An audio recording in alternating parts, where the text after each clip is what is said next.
ಭಸ್ಮಾಸುರ ಏನೋ ಅವನೊಬ್ಬ ರಾಕ್ಷಸ. ಆ ರಾಕ್ಷಸ ಏನು ಮಾಡ್ತಾನೆ, ನನಗೆ ಅಪಾರವಾದ ಶಕ್ತಿ ಬೇಕು, ನಾನು ಬಿಟ್ರೆ ಇನ್ಯಾರು ಇಲ್ಲಿ ಇರಬಾರ್ದು ಅಂತ ಹೇಳಿ ತಪಸ್ಸನ್ನ ಮಾಡ್ತಾನೆ. ಬ್ರಹ್ಮ ತಥಾಸ್ತು ಅಂತಾನೆ, ವರ ಕೇಳ್ತಾನೆ. ಅವನು ಹೇಳ್ತಾನೆ, ನಾನು ಯಾರ ಮೇಲೆ ತಲೆ ಇರ್ತಾನೋ ಅವರೆಲ್ಲ ಭಸ್ಮ ಆಗೋಗ್ಲಿ. ಇನ್ನು ದೇವ್ರ ವರ ಕೊಡ್ಮೇಲೆ ಬಿಡ್ತಾನ, ಸಿಕ್ದವ್ರಿಗೆ ಇಟ್ಕೊಂಡು ಹೌದಾದ. ಆಗ ದೇವ್ರಿಗೆ ಹೇಳಿ ಕೇಳಿದ್ವಿ, ಯಾರು ಏನು ಹಿಂಗ ಆಗೋಗ್ಬಿಟ್ಟೋ ಸ್ವಾಮಿ, ಯಾರು ಬದುಕಾಯ್ತಾ, ಧರ್ಮನೇ ಇಲ್ಲ. ಕೊನೆಗೆ ದೇವ್ರ ಮೇಲೆ ಇಟ್ಬಿಡೋಣ ಅಂತ ಹೇಳಿ ದೇವ್ರ ನೋಡಿಕೊಂಡದ. ಅವನು ಅದು ಮಾಡಿದಾಗ ಹಿಂದಗಡೆ ಇನ್ನು ರಾಕ್ಷಸರ ಕುಲ ಇತ್ತಲ್ಲ, ಅವು ಎಲ್ಲಿ ಧರ್ಮ ನಡೀತಲ್ಲೋ ಗಲಾಟೆ ಮಾಡೋದು, ಎಲ್ಲಿ ಯಜ್ಞ ನಡೀತೋ ಅದನ್ನ ಕಿತ್ತ ಹಾಕ್ಬಿಡೋದು, ಯಾರು ಅನ್ನ ಹಾಕ್ತಾರೋ ಅವ್ರು ಅನ್ನ ಕಿತ್ತ ಹಾಕ್ಬಿಡೋದು. ಇವ್ರದ್ದು ಒಂದು ಅವಳಿ, ಭಸ್ಮಾಸುರದ್ದು ಒಂದು ಅವಳಿ. ಜನ ಹೆಂಗ್ ಬದುಕಬೇಕು, ಯಾರಿಗೆ ಹೇಳ್ಬೇಕು? ಆಗ ಶ್ರೀಮನ್ ನಾರಾಯಣ ಪಾಪ ಇದೆಲ್ಲ ನೋಡಿದಾಗ ವರ ಕೊಟ್ಟಿದ್ದು ಆಗೋಗದೆ ಸಂಹಾರ ಮಾಡಬೇಕಲ್ಲ. ಆಗ ಏನು ಮಾಡ್ತಾನೆ, ಸುಂದರವಾದ ಒಂದು ಹೆಣ್ಣಿನ ರೂಪವನ್ನು ಧರಿಸಿ ಮೋಹಿನಿಯಾಗಿ ಬಂದು, ಆಗ ನೀನೊಂದು ಕೆಲಸ ಮಾಡು, ನನ್ನ ಮೋಸ್ತಾ ಇದೀಯಾ, ನನ್ನ ಜೊತೆ ಡ್ಯಾನ್ಸ್ ಮಾಡು ಅಂತ ಹೇಳಿ ಡ್ಯಾನ್ಸ್ ಮಾಡಿ ತನ್ನ ತಲೆ ಮೇಲೆ ತಾನು ಕೈಕೊಂಡು ಭಸ್ಮ ಆಗೋಯ್ತು. ಅವೆಲ್ಲ ಒಂದೊಂದು ಕತೆ ಒಂದೊಂದು ಸರಿ ಜ್ಞಾಪಕ ಬರ್ತವೆ. ಎಂತೆಂಥವ್ರು ಏನೇನು ಆದ್ರು ಅನ್ನುವಂಥ ವಿಚಾರನು ಕೆಲವು ಸಂದರ್ಭದಲ್ಲಿ ನಮ್ಮ ತಲೆಗೆ ಬರ್ತದೆ.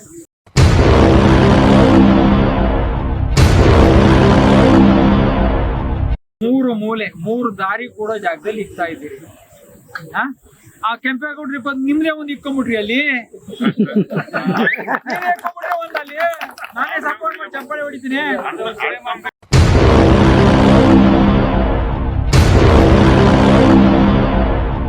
ಇಲ್ಲಿ ಏನು ಇಲ್ಲ, ಬೆಳಗ್ಗೆ ಒಂದು ಬೆಡ್ಶೀಟಿಗೆ ಹಾಕೊಂಡ್ಬರೋದು 5 ಗಂಟೆ.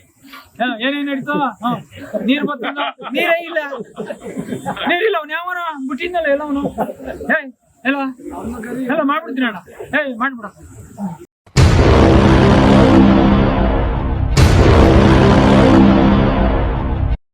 ಈಗ ನಮ್ಮ ಪರಿಸ್ಥಿತಿ ಏನಾಗಂದ್ರೆ, ಸತ್ಯ ಹರಿಶ್ಚಂದ್ರ ಅಂತ ಎಲ್ಲ ಅಂದ್ರು. ವಿಶ್ವಾಮಿತ್ರ ಸುಳ್ಳು ಹೇಳಿಸಿಂತ ಅವನು ಹೋದ, ಅವನು ಕೂಡ ಕಾಟಕ್ಕೆ ಹರಿಶ್ಚಂದ್ರ ದಿನ ವನವಾಸಕ್ಕೆ ಬಂದ. ಅದ್ರ ಜೊತೆಲಿ ಈ ವಿಶ್ವಾಮಿತ್ರನ ಜೊತೆಲಿ ಇದ್ನಲ್ಲ ನಕ್ಷತ್ರಿಕ, ಅವನು ಎಲ್ಲೋದ್ರೂ ಬೆಂಟಿ ಹಳ್ಳ ತೋಡ್ತಾ ಇದ್ದ. ಯಾಕೆಂದ್ರೆ ಕಾಟ ಕೊಡ್ಬೇಕಲ್ಲ, ಗುರು ಹೋಗ್ಬಿಟ್ಟವನೇ. ಇಂಥ ಪರಿಸ್ಥಿತಿಯಲ್ಲಿ ನಾವು ಬದುಕ್ತಾ ಇದ್ದೀವಿ.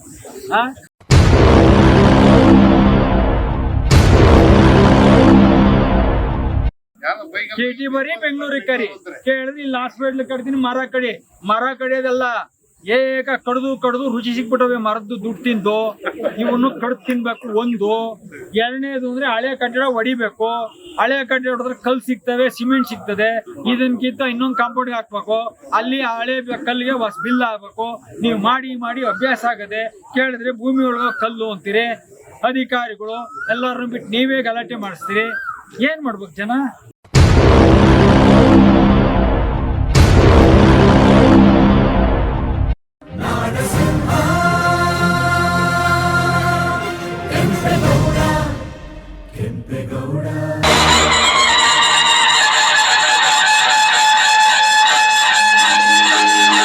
ಇವತ್ತು ನಡೀತಾ ಇರ್ತಕ್ಕಂಥ ಎಲ್ಲ ವಿದ್ಯಮಾನಗಳು ಮಾಗಡಿ ಪಟ್ಟಣದಲ್ಲಿ ಕೆಂಪೇಗೌಡ ಪ್ರತಿಮೆ ವಿಚಾರದಲ್ಲಿ 262 ಗುಂಟೆ ಜಾಗದಲ್ಲಿರ್ತಕ್ಕಂಥ ಮರಗಳನ್ನ ಸಾರ್ವಜನಿಕ ದೃಷ್ಟಿಯಿಂದ ಸಾರ್ವಜನಿಕರ ವಿಶ್ರಾಂತಿಗಾಗಿ ಈ ಮರಗಳು ಇಲ್ಲಿ ಇರಬೇಕು. ಸಾರ್ವಜನಿಕರಿಗಾಗಿ ಇದು ಅತ್ಯವಶ್ಯಕವಾಗಿ ಅವಶ್ಯಕತೆ ಇದೆ ಅಂತ ತಮ್ಮ ಸ್ವಂತ ಹಣವನ್ನು ಖರ್ಚು ಮಾಡಿ ರಾಜ್ಯದ ಉಚ್ಚ ನ್ಯಾಯಾಲಯಕ್ಕೆ ಹೋಗಿ ನ್ಯಾಯಾಲಯದಲ್ಲಿ ರಿಟ್ ಪಿಟಿಷನ್ ಅನ್ನ ಸಲ್ಲಿಸಿ ಅದೇನೇನು ಬೆಳವಣಿಗೆಗಳಾಗಿತ್ತು, ಇದುವರೆಗೂ ಏನೇನು ಆಗಿದೆ ಅನ್ನೋದ್ರ ಬಗ್ಗೆ ನಮ್ಮ ಸಮಿತಿಯ ಸನ್ಮಾನ್ಯ ಅಧ್ಯಕ್ಷರು ಡಾಕ್ಟರ್ ಕೃಷ್ಣಮೂರ್ತಿ ಅವರು ಸವಿಸ್ತಾರವಾಗಿ ಮಾತಾಡ್ತಾರೆ.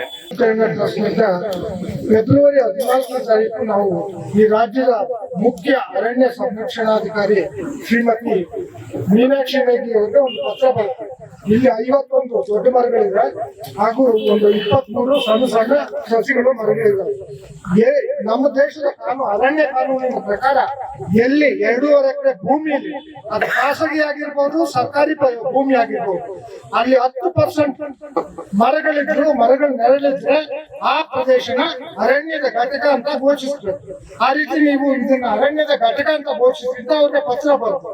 ಜೊತೆಗೆ ಇದು ನಮಗೆ ಸಿಕ್ಕಿರೋ ಹಳೆಯ ರೆವಿನ್ಯೂ ಕಂದಾಯ ಇಲಾಖೆ ಕಡತಗಳಿಂದ ಏನ್ ಗೊತ್ತಾಗಿದೆ ಅಂದ್ರೆ, ಹಿಂದೆ ಇದು ಒಂದು ದನ ಮೇಯ್ಸಕ್ಕೆ ಇದು ಗುಂಡ್ಕೋಪ್ ಆಗಿದ್ದ ಏರಿಯಾ.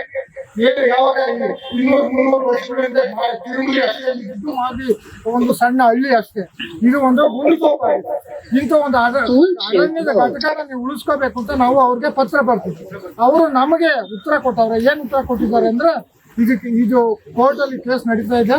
ಈ ಕೋರ್ಟ್ ಹೈಕೋರ್ಟ್ ಅಲ್ಲಿ ಏನ್ ತೀರ್ಪು ಬರುತ್ತೋ ಆ ತೀರ್ಪಿಗೆ ನಾವು ನೀವು ಎಲ್ಲರೂ ಬದ್ಧರಾಗಿರ್ಬೇಕು. ಆ ತೀರ್ಪು ಈಗ ಬಂದಿದೆ. ಆ ತೀರ್ಪಲ್ಲಿ ಏನ್ ಹೇಳಿದ್ದಾರೆ ಅಂದ್ರೆ, ಅರಣ್ಯದ ವಿಷಯದಲ್ಲಿ ಯಾವುದೇ ತಾರತಮ್ಯ ಮಾಡಬಾರ್ದು. ಅರಣ್ಯವನ್ನ, ಮರಗಳನ್ನ ಉಳಿಸ್ಕೊಳ್ಳೋ ಎಲ್ಲಾ ಪ್ರಯತ್ನಗಳಿಗೆ ನಾವು ಡಾಕ್ಟರ್ ಎಚ್.ಎಂ. ಕೃಷ್ಣಮೂರ್ತಿ ಅವ್ರ ಜೊತೆಗೆ ನಿಸರ್ಗ ಪರಿಚರಣ ಅವರು ತುಂಬಾ ಒಳ್ಳೆಯ ಇಶ್ಯೂನ ರೇಕಪ್ ಮಾಡಿದ್ದಾರೆ. ಇದೇ ರೀತಿ ಬೇರೆ ಕಡೆ ಕೂಡ ಎಲ್ಲೇ ಮರಗಳನ್ನ ಕಡಿಯೋದು, ಅರಣ್ಯ ನಾಶ ಮಾಡೋದಕ್ಕೆ ಯಾರಾದ್ರೂ ಹೊರಟ್ರೆ ನಾವು ಅವ್ರ ಜೊತೆಲಿ ಇರ್ತೀವಿ. ಏನು ವಿಚಾರ ಅಂದ್ರೆ, ಇವತ್ತು ಹಾಸ್ಪಿಟ್ಲು ಮತ್ತೆ ಕೆಂಪೇಗೌಡರು ಶಿಲೆ ಮತ್ತೆ ಈ ಮರಗಳನ್ನ ತೆಗೆದು ಹಾಸ್ಪಿಟ್ಲ್ ಕಟ್ಟಬೇಕು ಅಂತ ವಿಚಾರವಾಗಿ ಬಾಲಕೃಷ್ಣ ಅವರು ಹಾಲಿ ಶಾಸಕರು ವಿಚಾರ ಎತ್ಕೊಂಡು ಇದನ್ನ ಹೋರಾಟ ಮಾಡ್ತಾ ಇದ್ದಾರೆ. ಇಲ್ಲಿ ನಿನ್ನೆ ನಾನು ಕೂಡ ಒಂದು 10 days ಬ್ಯಾಕ್ ಇದನ್ನ ವಿಚಾರ ಓದ್ಕೊಂಬಂದೆ. ಸಾರ್ವಜನಿಕರಲ್ಲಿ ವಿನಂತಿ ಇಲ್ಲ, ನಮ್ಗೆ ಯಾವುದೇ ಈ ಹಾಸ್ಪಿಟ್ಲ್ ಕಟ್ಟೋ ವಿಚಾರಕ್ಕೆ ಇದನ್ನ ನಾವು ಬೇರೆ ಸ್ಥಳಾಂತರಿಸ್ತಾ ಇದ್ದೆ ಸಾಕರಿಸಬೇಕು ಅಂತ. ನಾನು ಹಿಂದೆ ಒಂದು ಬಾಲಣ್ಣವರು ಒಂದು ನೀವೇ ಯಾರೋ ಒಬ್ಬ ಒಂದು ಇಲ್ಲಿ ಕ್ವಶನ್ ಕೇಳಿದ್ರು. ಅವ್ರೊಂದು ಮಾತು ಹೇಳಿದ್ರು ವಿಚಾರವಾಗಿ. ಇಲ್ಲ, ನಾನು ಈ ವಿಚಾರವಾಗಿ ಸ್ಟ್ಯಾಚ್ಯೂ ವಿಚಾರವಾಗಿ ಕೃಷ್ಣಮೂರ್ತಿ ಅವ್ರ ಹತ್ರ ನಾನು ಮಾತಾಡ್ತೇನೆ, ಅವ್ರು ಒಪ್ಕೊಂಡ್ರೆ ಬೇಕಾದ್ರೆ ಇದನ್ನ ತೆಗೀರಿ. ಒಂದೊಂದು ತಿಂಗಳು ಮುಂದೆ ನಾನು ಮಾತಾಡೋ ಮಾತಿದ್ದು ನಾನು ಕೇಳ್ಕೊಂಡಿದ್ದೆ, ನಾನು ನೋಡಿದ್ದೀನಿ. ಅವ್ರು ಒಪ್ಕೊಂಡ್ರೆ ಈ ಸ್ಟ್ಯಾಚ್ಯೂನ ಸ್ಥಳಾಂತರಿಸ್ತೀನಿ, ಇಲ್ಲ ಅಂದ್ರೆ ಇದನ್ನ ಇಲ್ಲೇ ಬಿಟ್ಟು ನಾನು ಬೇರೆ ಮಾಡ್ತೀನಿ ಅಂತ ಹೇಳಿದ್ರು. ಅದು ನಾನು ಕೂಡ ನೋಡಿದೀನಿ, ನಿಮ್ಮ ಮುಖಾಂತರ ನಾನು ನೋಡೋ ವಿಚಾರ ಆಯ್ತು. ಈ ರೀತಿ ತಾಲೂಕು ನೋಡಿದೆ. ಅದಾದ್ಮೇಲೆ ಏನಾಯ್ತು, ನಮ್ಮ ನಾಯಕರಾದಂತ ಕೃಷ್ಣಮೂರ್ತಿಗೆ ಆ ರೀತಿ ಸಣ್ಣ ಪುಟ್ಟ ಏರ್ಪಾರು ಆಗ್ತು. ಆ ಏರುಪೇರಾದಾಗ ಚಿತ್ರಚಿಕಿತ್ಸೆನ ಆಗಿ ಅವರು 1 ತಿಂಗಳು ವಿಶ್ರಾಂತಿಗೆ ಹೊರಟಿದ್ರು. ಅದನ್ನೇ ನೀವು ಷಡ್ಯಂತ್ರ ಮಾಡಿ ಕಾನೂನು ಮುಖಾಂತರ ನೀವು ಯಾವ ಹೋರಾಟ ಮಾಡಿದ್ರು ನನಗೆ ಗೊತ್ತಿಲ್ಲ. ಅದು ಸರಿನಾ ನಂಗೂ ಇನ್ನೂ ತಿಳಿದಿಲ್ಲ. ನೀವು ಅದನ್ನ ಹಾಕ್ಬಿಟ್ಟು ಅವ್ರು ಮಲಗಿದ್ದಾರೆ ಅಂತ ಗೊತ್ತಿದ್ದು ನಿಮ್ ಜೊತೆನೆ ದುಡ್ಸ್ಕೊಂಡು ನೀವು ಶಾಸಕರಾಗ್ಬೇಕಾರೆ 25,000 ಓಟ್ನ ಅವ್ರ ಕಡೆಯಿಂದ, ಅವರ ಅಭಿಮಾನಿಗಳಿಂದ ನೀವು ಪಡೆದು ಆ ಮೆಟ್ಲುನ ನೀವು ಹೊಡೆದಿದ್ರಲ್ಲ, ಆ ಭಗವಂತ ನಿಮ್ಗೆ ಒಳ್ಳೇದ್ ಮಾಡ್ತಾನ. ನೀವ್ ಹೇಳಿದಿರ ಅವ್ರು ಕರ್ಸ್ ಮಾತಾಡ್ತೀನಿ ಅಂತ ಹೇಳಿದಿರ. ಕರ್ಸ್ ಮಾತಾಡ್ಬೇಕಾಯ್ತು. ನಿಮ್ ಜೊತೆನೆ ದುಡ್ಡಿರೋದು, ಅವ್ರೆ ನಿಮ್ಗೆ ವಿರೋಧಿ ಅಲ್ಲ. ಮೊದ್ಲೇನೇ ಇರ್ಬೋದು, ಮೊದ್ಲೇನೇ ಆಗಿದ್ದು ಬೇಡ. ಜೊತೆಲಿ ರಾಜಕಾರಣ ಅಂದ್ಮೇಲೆ ಎಲ್ಲರೂ ಶತ್ರುಗಳು ಇರ್ತಾರೆ, ಮಿತ್ರರು ಆಗ್ತಾರೆ. ಈಗ ನಿಮ್ ಜೊತೆ ಕಷ್ಟಪಟ್ಟು ದುಡಿದು ನಿಮ್ಮ ಶಾಸಕಕ್ಕೆ ಶ್ರಮ ಪಟ್ಟಂತ ವ್ಯಕ್ತಿನ ಆಸ್ಪತ್ರೆಯಲ್ಲಿ ಮನಗಿದಾಗ ನಿಮ್ಮ ಹೇಳಿತನ ಕೆಲಸ ನೀವು ಮಾಡ್ತಿರಲ್ಲ, ನಿಮಗೆ ಶೋಭೆ ತರಲ್ಲ ಅಂತ ನಾನು ಹೇಳಕ್ ಇಷ್ಟಪಡ್ತೇನೆ. ಅದ್ರ ಜೊತೆಗೆ ಇವತ್ತು ಅದನ್ನ ಆಸ್ಪತ್ರೆಯಲ್ಲಿ ಇದ್ದು ಅವ್ರ ಆರೋಗ್ಯ ಸರಿಗಿಲ್ದ್ರು ಕಾನೂನಲ್ಲಿ ಹೋರಾಟ ಮಾಡಿ ಇವತ್ತು ನಿಮ್ಗೆ ಸ್ಟೇ ತಂದಿದ್ದಾರೆ. ನಿಮ್ಗೆ ನಾಚಿಕೆ ಆಗ್ಬೇಕು. ಆ ಅಪ್ಪನ ಬಗ್ಗೆ ರಾಜ್ಯದಲ್ಲಿ ಜೀವ ಮರಣ ಹೋರಾಟದಲ್ಲಿದ್ದಾರೆ. ಆದ್ರೂ ಕೂಡ ಇವತ್ತು ಆ ಸ್ಟ್ಯಾಚ್ಯೂ ಬಗ್ಗೆ, ಇವತ್ತು ಇಲ್ಲಿ ಮರದ ಬಗ್ಗೆ ಸಾವಿರಾರು ಜನ ಇಲ್ಲಿ ಕುತ್ಕೋತಾರೆ, ರೋಗಿಗಳು ಕೂತ್ಕೋತಾರೆ, ಹಳ್ಳಿ ಜನ ಬಂದು ಕೂತ್ಕೋತಾರೆ, ಮುಗ್ಧರು ಬಂದು ಕೂತ್ಕೋತಾರೆ. ಅವ್ರ ಕಷ್ಟ ಸುಖಗಳನ್ನ ಈ ನೆಳ್ಳಲಿಕ್ಕೋಸ್ಕರ ಮಾಡ್ತಾರೆ. ಇಲ್ಲಿ ಹೇಳ್ತೀರಾ ಕೋಟ್ಯಾಂತರ ರೂಪಾಯಿ ಬೆಳೆ ಮರ, ಶ್ರೀಗಂಧ ಮರ ಅದ್ರಿ, ಶ್ರೀಗಂಧ ಮರ ಇಟ್ಕೊಂಡೇನು ಇದ್ದಿಕ್ಕೋತಾರನ್ರಿ. ನಮಗ್ ಬೇಕಾದ ಆಕ್ಸಿಜನ್ ನೆಮ್ಮದಿಯಿಂದ ಜನ ಕಾಯ್ತಾ ಇದ್ದಾರೆ, ನೆಮ್ಮದಿಯಿಂದ ಜೀವನ ಮಾಡ್ತಾ ಇದ್ದಾರೆ. ಕಷ್ಟ ಸುಖಗಳನ್ನ ಹೇಳ್ಕೊಂಡು ಅವ್ರ ಕಷ್ಟ ಸುಖ ಕೂತ್ಕೊಂಡು ಟೀ ಕುಡಿತಾರೆ. ಇಲ್ಲಿ ಅವ್ರ ಜೀವನ ಕಳೀತಾರೆ. ಸಾವಿರಾರು ತಲೆಗಳು ಇಲ್ಲಿ ಉಳ್ಳೋಗಿದ್ದಾವೆ, ಸಾವಿರಾರು ತಲೆಗಳು ಜೀವನ ಮಾಡಿದ್ದಾರೆ, ಇಲ್ಲಿ ಬದುಕಿದ್ದಾರೆ. ಅಂತದ್ರಲ್ಲಿ ನೀವು ಅವ್ರನ್ನ ಇಟ್ಕೊಂಡು ಅಂತ ಮರಗಳನ್ನ ತೆಗೆದು ಕೊಟ್ಟಿದ್ದೀರಾ. ಅವ್ರನ್ನ ಆ ಮರ ತೆಗೆದು ಈ ಈ ಆಸ್ಪತ್ರೆ ಇರುವಂತ ಜೀವನ ನೀವು ತೆಗೆದು ಕೊಟ್ಟಿದ್ದೀರಾ ಅಂದ್ರೆ ಈ ಮರಗಳ ಜೀವ ತೆಗೆದಲ್ಲ, ನೀವು ಕೃಷ್ಣಪ್ಪ ಅವರ ಜೀವ ತೆಗೆದು ಕೊಟ್ಟಿದ್ದೀರಾ. ಇದು ನಾನು ಹೇಳಕ್ ಬಯಸ್ತೇನೆ. ಸತ್ಯ ಇದು ಹೇಳ್ಬೇಕಂದ್ರೆ ಅಂತ ವ್ಯಕ್ತಿ ಇದು ಯಾರು ಅಲ್ಲ, ಇದು ಯಾರಿಗೋಸ್ಕರ ಮಾಡಿದ್ರು? ಅವ್ರಿಗೋಸ್ಕರ ಏನೂ ಮಾಡ್ಕೊಂಡಿಲ್ಲ. ಇವತ್ತು ಈ ಮರ ಕಡಿಬೇಡ ಅಂತ ಏನಕ್ಕೆ? ಅವ್ರಿಗೇನು ಇದ್ರಲ್ಲಿ ದುಡ್ಡು ಬರ್ತದ? ಏನ್ ಬರ್ತದೆ? ಈ ತಾಲೂಕಿಗಳಿಂದ ಮಾಡ್ತಾವ್ರೆ. ಈ ಶಿಲೆ ಬಗ್ಗೆ ಇದು ಅವ್ರ ಶಿಲೆನ, ಅದು ಕೊಟ್ಟಿರೋದು ಕೃಷ್ಣಪುರ ಇರ್ಬೋದು, ಇದು ತಾಲೂಕಿನ ಋಣ ರೀ, ಇದು ತಾಲೂಕಿನ ಜನದು ರೀ. ನೀವೇನು ಹಿಟ್ಲರಾ? ಈ ತಾಲೂಕಿನ ಸುಪ್ರೀಮಾ? ಜನ ಆರಿಸಿರೋದು ನಿಮ್ನ. ನೀವು ಜನ ಮುಂದೆ ಬಂದು ಕೇಳಿ, ಏನಾದ್ರು ಮಾಡ್ಬೇಕು ಅಂದ್ರೆ ಜನ ಮುಂದೆ ಕೇಳಿ, ಇದನ್ನ ತೆಗಿಬೇಕಾ ಬೇಡ ಅಂತ ಅವ್ನು ಮಾಡಿ. ನೀವು ಯಾರೇನು ನಿಮ್ ಕೇಳಲ್ಲ ಅನ್ನಲ್ಲ. ಕೃಷ್ಣಪುರನ ನಿಮ್ ಜೊತೆ ಕರ್ಕೊಂಡು ಹೋಗಿ ನಿಮ್ ಜೊತೆ ಮಾತಾಡ್ಸಿ. ಅವ್ರು ಒಪ್ಕೊಂಡ್ರೆ ನಾವು ಕೂಡ ಸಹಕಾರ ಕೊಡ್ತೀವಿ. ಯಾಕೆಂದ್ರೆ ಒಂದು ವ್ಯಕ್ತಿ ಕಟ್ಟಾಗಲೇ ಗೊತ್ತಾಗೋದು ಏನಾಗಿದೆ ಅಂತ. ಅದು ನೋವು ನಮ್ಮ ಮನೆಯಲ್ಲಿ ಕಳ್ಕೊಂಡಾಗ್ಲೇ, ಒಂದು ಹೊತ್ತು ಕಳ್ಕೊಂಡಾಗ್ಲೇ ನಾವು ಗೊತ್ತಾಗೋದು. ಅದು ನಿಮ್ಮ ಮನೇಲಿ ಕಳ್ಕೊತಾ ಇಲ್ಲ ಬಲಣ್ಣವ್ರೆ. ಕಟ್ಟಿರೋದು ಯಾರು? ಕೃಷ್ಣಪ್ಪನವರು. 35 ವರ್ಷದಿಂದ ನೀವೇನ್ ಮಾಡ್ತಿದ್ರ? ಒಂದು ಸ್ಟ್ಯಾಚು ಕಟ್ಟಕ್ಕಾಯ್ತಲ್ಲ ಯಾರ ಬಗ್ಗೆನು. ಈಗ ಎಲ್ಲೆಲ್ಲ ಒಂದು ಸಣ್ಣ ಸ್ಟ್ಯಾಚು ಕಿತ್ತಾಕೋದ್ರೆ ಹೋರಾಟ ಮಾಡ್ತಾವ್ರೆ. ನಾವು ಇದು ಕೆಂಪೇಗೌಡರು ಏನು ಬರೀ ಒಂದ್ ಜನಾಂಗಕ್ಕಲ್ಲ, ಸರ್ವ ಜನಾಂಗಕ್ಕೂ ನಾಯಕ. ಈ ತಾಲೂಕಲ್ಲಿ 1.5 ಲಕ್ಷ ನಾವು ಜನಾಂಗ ಇದೀವಿ. ಒಕ್ಕಲಿಗರಾಗಿ ನಾನು ಹೇಳ್ಕೊಳಕ್ಕೆ ಹೆಮ್ಮೆ ಪಡ್ತೀನಿ, ನನ್ಗೇನು ಭಯ ಇಲ್ಲ. 1.5 ಲಕ್ಷ ಜನ ಹೆಂಗೆ ಬಿಡ್ತೀರಾ ನೀವು? ಕೇಳ್ರಿ, ನೀವೇನು ನಿಮ್ಮ ಒಬ್ಬರಿಗೆ ಬಿಟ್ಟಿದೀವಿ ಅಂದ್ರೆ? 1.5 ಲಕ್ಷ ಜನಾಂಗ ನಾವು ಒಕ್ಕಲಿಗರಿದ್ದೀವ್ರಿ. ಕೇಳ್ರಿ, ನಮ್ಗೆ ಅಕ್ಕಿದೆ. ನಮ್ಗೆ ಈ ಜನಾಂಗ ಹುಟ್ಟಿರೋದು ನನಗೆ ಭಾಗ್ಯ ಅಂತ ಹೇಳ್ತೀನಿ. ಅದ್ರೊಳಗೂ ಈ ಪುಣ್ಯಾತ್ಮ ಬಂದಿತ್ತೊಂದು ಶಿಲೆ ನಿಲ್ಸೋದಕ್ಕೆ ಅವ್ರಿಗೆ ನಾವು ಸಾಷ್ಟಾಂಗ ನಮಸ್ಕಾರ ಹೇಳ್ತೀನಿ. ಅದು ನಿಮ್ಗೆ ಶಕ್ತಿ ಇದ್ರೆ ಕಟ್ಟಿ. ಇನ್ನೊಂದು ಹೇಳಿದ್ರಲ್ಲ, ಅವ್ರು ಒಬ್ಬಗಳನ್ನ ನಿಮ್ಗೆ ಕಟ್ಟಿ. ಎಷ್ಟೋ 103 ಕೋಟಿನ ಎಷ್ಟು ಸಾಲದು? 103 ಕೋಟಿ ನಿಮ್ಮ ಇದಕ್ಕೆ ಕೋಟೆಗೆ. ಆ ಕೋಟೆಲಿ ಕಟ್ಟಿ ಸ್ವಾಮಿ. 5 ಕೋಟಿ ಕೊಡ್ತಿರೋ, 10 ಕೋಟಿ ಕೊಡ್ತಿರೋ, ಎಷ್ಟು ನಿಲ್ಸ್ಕೊಳ್ಳಿ. ಜನ ಯಾರಿಗೆ ಭಾಗ್ಯ ಕೊಡ್ತಾರೋ ಅದು ಕೊಡ್ಲಿ. ಅವ್ರ ಸ್ಟ್ಯಾಚ್ಯೂನ ಯಾಕೆ ಮುಡ್ತೀರಾ ನೀವು? ಹೋದ ಅಮಾಸೆಯಲ್ಲಿ ಅವ್ರು ಆಸ್ಪತ್ರೆ ಆಪರೇಷನ್ ಆಗಿದೆ. ಹೋದ ಅಮಾಸೆಯಲ್ಲಿ ಅವ್ರ ಮನೇಲಿ ಮಲಗಿದ್ದಾರೆ. ನೀವು ರಾತ್ರಿ 9:30 ಬಂದು ನೀವು ಮೆಟ್ಲನ್ನ ಹೊಡಿತಾ ಇದ್ದೀರಾ. ಅವ್ರಿಗೆ ಏನಾಗಬೇಕು ಮನುಷ್ಯರಿಗೆ? ಒಬ್ಬ ವ್ಯಕ್ತಿಗೆ ಅವ್ರದೇ ಆದ ಒಂದು ಆಸೆ, ಒಂದು ಕನಸು ಕಟ್ಟಿದ್ದಾರೆ. ಅವ್ರಿಗೆ ಅವ್ರ ತಂದೆ ತಾಯಿಗಿಂತ ಈ ತಾಲೂಕು ಮುಖ್ಯ ಅಂತ ಕಾಯ್ತಾ ಹೋಗ್ತಾರೆ. ಈ ಸ್ಟ್ಯಾಚು ಮುಖ್ಯ ಅಂತ ಹಾಕೋತಾರೆ. ಅವ್ರು ಯೋಚನೆ ಮಾಡ್ತಾರೆ, ಮುಂದೆ ನಮ್ಮ ತಂದೆ ತಾಯಿ ನನ್ನ ಎಷ್ಟು ಆಸ್ತಿ ಮಾಡ್ಬೇಕು ಅಂತ ಯೋಚನೆ ಮಾಡ್ತಾ ಇಲ್ಲ. ನನ್ನ ತಾಲೂಕು, ನನ್ನ ಜನ, ನನ್ನ ಕಟ್ಟದ ಶಿಲೆ ಅತ್ತಿ ತಪ್ಪಿ ಅದು ಹೊಡೆದ ನೋವಲ್ಲಿ ಅವ್ರಿಗೇನು ಆಪರೇಷನ್ ಅಲ್ಲಿ ಏನೋ ಏರುಪೇರಾಗಿದ್ರೆ ಯಾರ್ರಿ ಹೊಣೆ? ನಿಮಗ್ ದುಡ್ದಿರೋದ್ರಿ, ಬೇರೆ ಯಾರಿಗೂ ದುಡ್ದಿಲ್ಲ ಸ್ವಾಮಿ. ನಿಮಗ್ ದುಡ್ದಿರೋದು ವ್ಯಕ್ತಿ ಯಾವ್ದ್ರಿ? ಕಂದಕ್ಕೂ ಕೈ ಹಾಕುದ್ರ? ಅದು ಬಂದು ಸ್ಟ್ಯಾಚು ಕೈ ಹಾಕೋ, ಇದಕ್ಕ ಶಿಲೆ ಕೈ ಹಾಕ್ತಾ ಇದ್ದೀರಾ? ಏನಾಗ್ಬೇಕು? ಈ ಮರಗಳು ಕೈ ಹಾಕ್ತಾ ಇದ್ದೀರಾ? ಎಷ್ಟು ಜನ ಉಸಿರಾಡ್ತಾರೆ? ಈ ಒಂದೊಂದು ಮರಗಳಲ್ಲೂ ಕೂಡ ಕೃಷ್ಣಪ್ಪನವ್ರು ಉಸಿರಾಡ್ತಾ ಇದೆ. ಆ ಏನು ವೇರಿಯೇಷನ್ ಅಲ್ಲಿ ಹೆಚ್ಚು ಕಮ್ಮಿ ಆಗಿದೆ. ಯಾರಿಗಾಯ್ತಿದ್ದು ಹೊಣೆ? ಕೆಟ್ಟ ಹೆಸರು ನಿಮ್ಗೆ ಸ್ವಾಮಿ. ನಾನು ಕೂಡ ಇವತ್ತು ನಿಮ್ಗೆ ಮನವಿ ಮಾಡ್ತೇನೆ, ಈಗ್ಲಾದ್ರೂ ನೀವು ಬದಲಾವಣೆ ಆಗಿ ಈ ಶಾಪ, ಈ ತಾಲೂಕಿನ ಒಕ್ಕಲಿಗರ ಶಾಪ ನಿಮ್ಗೆ ತಟ್ಟುತ್ತೆ ಅಂತ ನಾನು ಹೇಳಕ್ ಇಷ್ಟಪಡ್ತೀನಿ. ಸರ್ವ ಜನಾಂಗಕ್ಕೂ ನಾಯಕರು ಈ ಶಾಪ ನಿಮ್ಗೆ ತಟ್ಟುತ್ತೆ ಅಂತ ನಾನು ಹೇಳಕ್ ಪಡ್ತೀನಿ. ಇದು ಒಳ್ಳೇದಲ್ಲ. ಇದು ಮುಂದೆ ತಗೊಂಡೋಗ್ಬೇಡಿ. ಇನ್ನೂ ಕಾಲ ಮಿಂಚಿಲ್ಲ. ಕರೀರಿ, ಎಲ್ಲರೂ ಕರೀರಿ. ಎಲ್ಲದಕ್ಕಿಂತ ಮುಖ್ಯವಾಗಿ ಕೃಷ್ಣಪ್ಪರ ಕರೀರಿ, ಕೆಂಪೇಗೌಡ ಸಮಿತಿ ಕರೀರಿ, ಮಾಡಿ ತಾಲೂಕಿನ ಜನ ಕರೀರಿ. ಕರೆದು ಚರ್ಚೆ ಮಾಡಿ ತೆಗಿಬೇಕಾ ಬೇಡವಾ ಅಂತ. ಇದ್ರ ತಿಂಗಳಿಂದ ನಾನು ಹೇಳ್ತಲ್ಲ ಬ್ಯಾಲೆನ್ಸು ಯಾಕೋ ನೀವೇ ಮಾತಾಡಿದ್ದೀರಾ, ನಾವೆಲ್ಲ ಕೇಳ್ಸ್ಕೊಂಡಿದೀವಿ. ಕರೆದು ಮಾತಾಡ್ತೀನಿ ಅಂತ ಏನಕ್ಕೆ ಯಾಕೆ ಹೊಡೆದ್ರ? ಇದು ಒಳ್ಳೇದಲ್ಲ ಅಂತ ನಾನು ಹೇಳ್ತಾ ಮಾತಾಡ್ತೀರಿ. ನೀವು ಅಭಿವೃದ್ಧಿ ಮಾಡಿ. ನೀವು ಅಭಿವೃದ್ಧಿ ಏನ್ ಬೇಕಾದ್ರೆ ಅಭಿವೃದ್ಧಿ ನೀವು ಲೂಟಿ ಹೊಡಿತಿದ್ದೀರಾ ಬಿಟ್ರೆ ನೀವು ಯಾವ ಅಭಿವೃದ್ಧಿ ಮಾಡಿಲ್ಲ. ಇದು ಚಾಲೆಂಜ್ ಆಗಿ ಹೇಳ್ತೀನಿ ನಾನು. ಎಲ್ಲ ಬೇಕಾದ್ರೆ ನಾವು ಪ್ರೂವ್ ಮಾಡ್ತೀನಿ. ಇನ್ನು ಸಮಯ ಬರುತ್ತೆ ಅಂತ ನಾನು ಪ್ರೂವ್ ಮಾಡಕ್ ತೋರಿಸ್ತೀವಿ ನಾವು. ಕಾಲ ಕಂತಂತೆ ಆಲ್ರೆಡಿ ನಿಮ್ಮ ಸರ್ಕಾರದಲ್ಲಿ ನಿಮ್ 3 ವರ್ಷ ಅವಧಿ ಮುಗಿದಿದೆ. 60% ಕೆಲಸ ಮುಗಿಸಿದಿರಾ. ಯಾವ ಅಭಿವೃದ್ಧಿ ಆಗಿದೆ ಅದ್ರ ಬಗ್ಗೆ ನಾನು ಜಾಸ್ತಿ ಚರ್ಚೆ ಮಾಡಲ್ಲ. ನಾನು ಇದ್ರ ಬಗ್ಗೆ ಮಾಡ್ತೀನಿ. ಇರೋದು ನಿಮ್ 40%. ಅದ್ರಲ್ಲಿ ಯಾಕೆ ಇದನ್ನೆಲ್ಲ ಹೊಡ್ಕೊಂಡು ಕೆಲಸ ಮಾಡ್ತೀರಾ? ಪೂರ್ತಿ ಕರೆಸಿ ಗೌರವವಾಗಿ ಕೆಲಸ ಮಾಡಿ. ಬೇಕು ಅಂದ್ರೆ ಒಪ್ಕೊಂಡ್ರೆ ಕೆಲಸ ಮಾಡಿ, ಬೇಡ ಆದ್ರೆ ನಿಮ್ಗೆ ಬಿಟ್ಬಿಟ್ಟು 15 ಮೀಟರ್ ಹೊಡೆಯಬಹುದು. ಇಲ್ಲೇ ಬಿಡಿ ಕೆಲಸನ, ಇಲ್ಲಿ ಬಿಟ್ಬಿಟ್ಟು ಮಾಡಿ ಸ್ವಾಮಿ. ನಿಮ್ಮ ಅಭಿವೃದ್ಧಿ ಏನ್ ಬೇಕಾದ್ರೂ ಮಾಡ್ಕೊಳ್ಳಿ, ನಮ್ಗೇನ್ ಬೇಜಾರಿಲ್ಲ. ಅದ್ರ ಬಗ್ಗೆ ನಾವು ತಕಾರ ಇಲ್ಲ. ಅವ್ರ ಜೊತೆ ನಾವು ಇರ್ತೀವಿ. ಈ ತಾಲೂಕಿನ ಜನ ನಾನು ಮನವಿ ಮಾಡ್ತೇನೆ, ಅವ್ರಿಗೆ ಎಲ್ಲಾ ಭಾಗ್ಯವೂ ಇತ್ತು. ನನ್ನ ಜೊತೆಲಿ ಇವತ್ತು ಅವ್ರು ಬಿತ್ತಿದ್ದೀನಿ. ಅವ್ರಿಗೆ ಸ್ವಲ್ಪ ಬೇಜಾರಾದ್ರೂ ಪರವಾಗಿಲ್ಲ. MLA ಆಗೋ ಎಲ್ಲಾ ಭಾಗ್ಯವೂ ಇತ್ತು. ಅವರ ದುರಾದೃಷ್ಟವೋ ಏನೋ ನಮ್ಗೆ ಗೊತ್ತಿಲ್ಲ. ಎಲ್ಲ ಅದೃಷ್ಟವೂ ಇತ್ತು, ಯೋಗ್ಯತೆನೂ ಇತ್ತು, ಎಲ್ಲವೂ ಇತ್ತು ಅವ್ರಿಗೆ. ಕಾರಣ ಅಂತ ಭಗವಂತ ಅದೇನಿತ್ತೋ ಗೊತ್ತಿಲ್ಲ, ಅದು ಕಲ್ಪನೆ ಆಗಿತ್ತು. ಇವತ್ತು ಶಾಸಕರು ಅವ್ರಿಗೂ ಇತ್ತು. ಅವರು ಬಂದು ಅವ್ರ ಮುಂದೆ ನೀವು ಕೈ ಕಟ್ಕೊಳ್ಳೋಂತ ಇತ್ತು. ಅದೇನೋ ಮಿಸ್ ಆಗಿ ಹೋಗಿದೆ. ಬೇಡ, ಈಗ ನಿಮ್ ಜೊತೆ ಸೇರಿ ಕೆಲಸ ಶಾಸಕರಂಗ್ ಮಾಡಿದ್ದಾರೆ. ಅವ್ರನ್ನ ಒಂದ್ಗೂಡ್ಸ್ಕೊಂಡು ನೀವು ಏನ್ ಮುಂದೆ ಯೋಚನೆ ಮಾಡಿ. ಮುಂದೆ ಈ ತಾಲೂಕಿನ ಜನ ಎಲ್ಲ ಈ ಬರೀ ಏನ್ ಕೆಂಪೇಗೌಡರು ಒಕ್ಕಲಿಗರು ಮಾತ್ರ ಅಲ್ಲ, ಸರ್ವ ಜನಾಂಗಕ್ಕೂ ಇವತ್ತು ಎಲ್ಲರೂ ಏನ್ ಕೆರೆ ಬಾವಿ ಎಲ್ಲಾ ಜನಾಂಗನೂ ಯೂಸ್ ಮಾಡ್ಕೊತಾ ಇದೀವಿ ನಾವು. ಅವ್ರ ಪರ ನಿಂತ್ಕೋಬೇಕು ಅಂತ ನಾನು ಮಾಗಡಿ ಜನತೆಯಲ್ಲಿ ಮನವಿ ಮಾಡ್ತೇನೆ. ಅವ್ರ ಹೋರಾಟಕ್ಕೆ ನಾವು ಶಕ್ತಿ ತುಂಬಬೇಕು ಅಂತ ನಾನು ಮನವಿ ಮಾಡ್ತೇನೆ. ಅವ್ರು ಹೋರಾಟ ಮಾಡ್ತಾ ಇರೋದು ಅವ್ರಿಗೋಸ್ಕರ ಅಲ್ಲ, ಅವ್ರ ಕುಟುಂಬಕ್ಕೋಸ್ಕರ ಅಲ್ಲ, ಈ ತಾಲೂಕಿನಗೋಸ್ಕರ ಅಂತ ನಾನು ಹೇಳಕ್ ಇಷ್ಟಪಡ್ತೇನೆ. ಮುಂದೆ 2028 ಹತ್ರಕ್ಕೆ ಬರ್ತೈತೆ. ಇನ್ನು 2 ವರ್ಷ ಇರೋದು ನಿಮಗೆ ಬಾಕಿ. ಬಲನವ್ರೆ, ನಾನು ಹೇಳ್ತೇನೆ, ಈಗ ಆಲ್ರೆಡಿ ಇಂತ ಹಿಟ್ಲರ್ ಸಂಸ್ಕೃತಿ ಎಲ್ಲ ಮುಗಿದೋಗಿದೆ. ನಿಮ್ಮ ಸಂಸ್ಕೃತಿ 28ಕ್ಕೆ ಕೊನೆ ಕಾಣಿಸ್ತಾರೆ. ಜನ 28ರಲ್ಲಿ ನಿನ್ನ ಮನೆ ಕಳಿಸ್ತಾರೆ ಅಂತ ನಾನು ಹೇಳಕ್ಕೆ ಮತ್ತೊಮ್ಮೆ ಹೇಳ್ತೇನೆ. ನಾವು ಯಾವಾಗ್ಲೂ ಕೂಡ ಕೃಷ್ಣಮೂರ್ತಿ ಅಣ್ಣನ ಪರ ನಾವು ಇರ್ತೇವೆ. ಈ ತಾಲೂಕಿನ ಜನ ನಾವು ಕೂಡ ನಿಮ್ ಜೊತೆ ನಿಮ್ಮ ಹೋರಾಟಕ್ಕೆ ಶತಸಿದ್ಧ.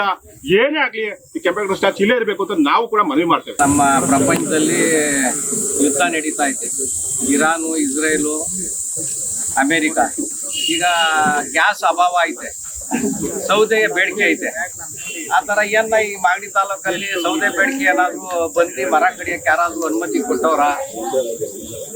ಇದನ್ನೆಲ್ಲ ಮಾಡೋದು ತಪ್ಪು. ಕೆಂಪೇಗೌಡರು ಈಗ ಮಾನ್ಯ ಡಿ.ಕೆ. ಶಿವಕುಮಾರ್ ಅವರು, ಡಿ.ಕೆ. ಸುರೇಶ್ ರವರು ಅವ್ರ ಕ್ಷೇತ್ರಕ್ಕೆ ಮೆಡಿಕಲ್ ಕಾಲೇಜ್ ತಗೊಂಡೋಗೋರೆ, ಇಂಜಿನಿಯರಿಂಗ್ ಕಾಲೇಜ್ ತಗೊಂಡೋಗೋರೆ, ನರ್ಸಿಂಗ್ ಕಾಲೇಜ್ ತಗೊಂಡೋಗೋರೆ, ಡೆಂಟಲ್ ಕಾಲೇಜ್ ತಗೊಂಡೋಗೋರೆ, ಡೈರಿ ತಗೊಂಡೋಗೋರೆ. ನೀವು ಮಾನ್ಯ ಶಾಸಕರು 4 ಬಾರಿ ಗೆದ್ದಿದ್ದೀರಾ. ಒಂದೇ ಸಾರಿ 94ರಲ್ಲಿ ನೀವು ಮಾನ್ಯ ಎಚ್.ಎಂ. ರೇವಣ್ಣ ವಿರೋಧಿಯಲ್ಲಿ ಗೆದ್ರೆ ಹೊರತು ಇನ್ನು 3 ಸತಿ ಗೆಲ್ಬೇಕಾದ್ರು ಮಾನ್ಯ ಎಚ್.ಎಂ. ಕೃಷ್ಣಮೂರ್ತಿ ಅವರು ಪರೋಕ್ಷ ಕಾರಣ ಅಂತ ಎಲ್ಲರಿಗೂ ಗೊತ್ತಿರ್ಬೋದು. ಮಾಗಡಿ ತಾಲೂಕಲ್ಲಿ ಏನ್ ಈ ಪೂರ್ ಜಗಳ 3ನೇರಿಗೆ ಲಾಭ ಅಂತ ನೀವು ಗೆದ್ದಿದ್ದೀರೋ ಇದನ್ನ ಬಿಡಿ, ಮಾಡಿ. ಒಂದು ಇಂಜಿನಿಯರಿಂಗ್ ಕಾಲೇಜ್ ತಗೊಂಬನ್ನಿ, ಮಾಡವ್ರೆ ಶಿವಲಿಂಗಯ್ಯನವರು. ಒಂದು ಮೆಡಿಕಲ್ ಕಾಲೇಜ್ ತಗೊಂಬನ್ನಿ, ಒಂದು ಡೆಂಟಲ್ ತಗೊಂಬನ್ನಿ. ನಮ್ಮ ಮಾಗಡಿ ತಾಲೂಕು ರಾಮನಗರ ಜಿಲ್ಲೆ ಮಕ್ಕಳಿಗೆ ಇಲ್ಲೊಂದು ಏನು ಓದಕ್ಕೆ ಎಜುಕೇಶನ್ ಬೇಕೋ ಮಾಡಿ ಮುಂದಕ್ಕೆ ಕಳಿಸಿ. ನಾನು ಬೆಳಿಗ್ಗೆ ಹೊರಟೆ ಮನೆಯಿಂದ ನಮ್ಮ ಮನೆಯವ್ರು ಹೇಳಿರು, ಯಾಕೆ ವೈಟ್ ಶರ್ಟ್ ಹಾಕೊಂತ ಇಲ್ಲ, ಬ್ಲಾಕ್ ಶರ್ಟ್ ಹಾಕೊಂಡು ಹೋಗ್ತಾ ಇದೆಯಲ್ಲ ಅಂದ್ರು.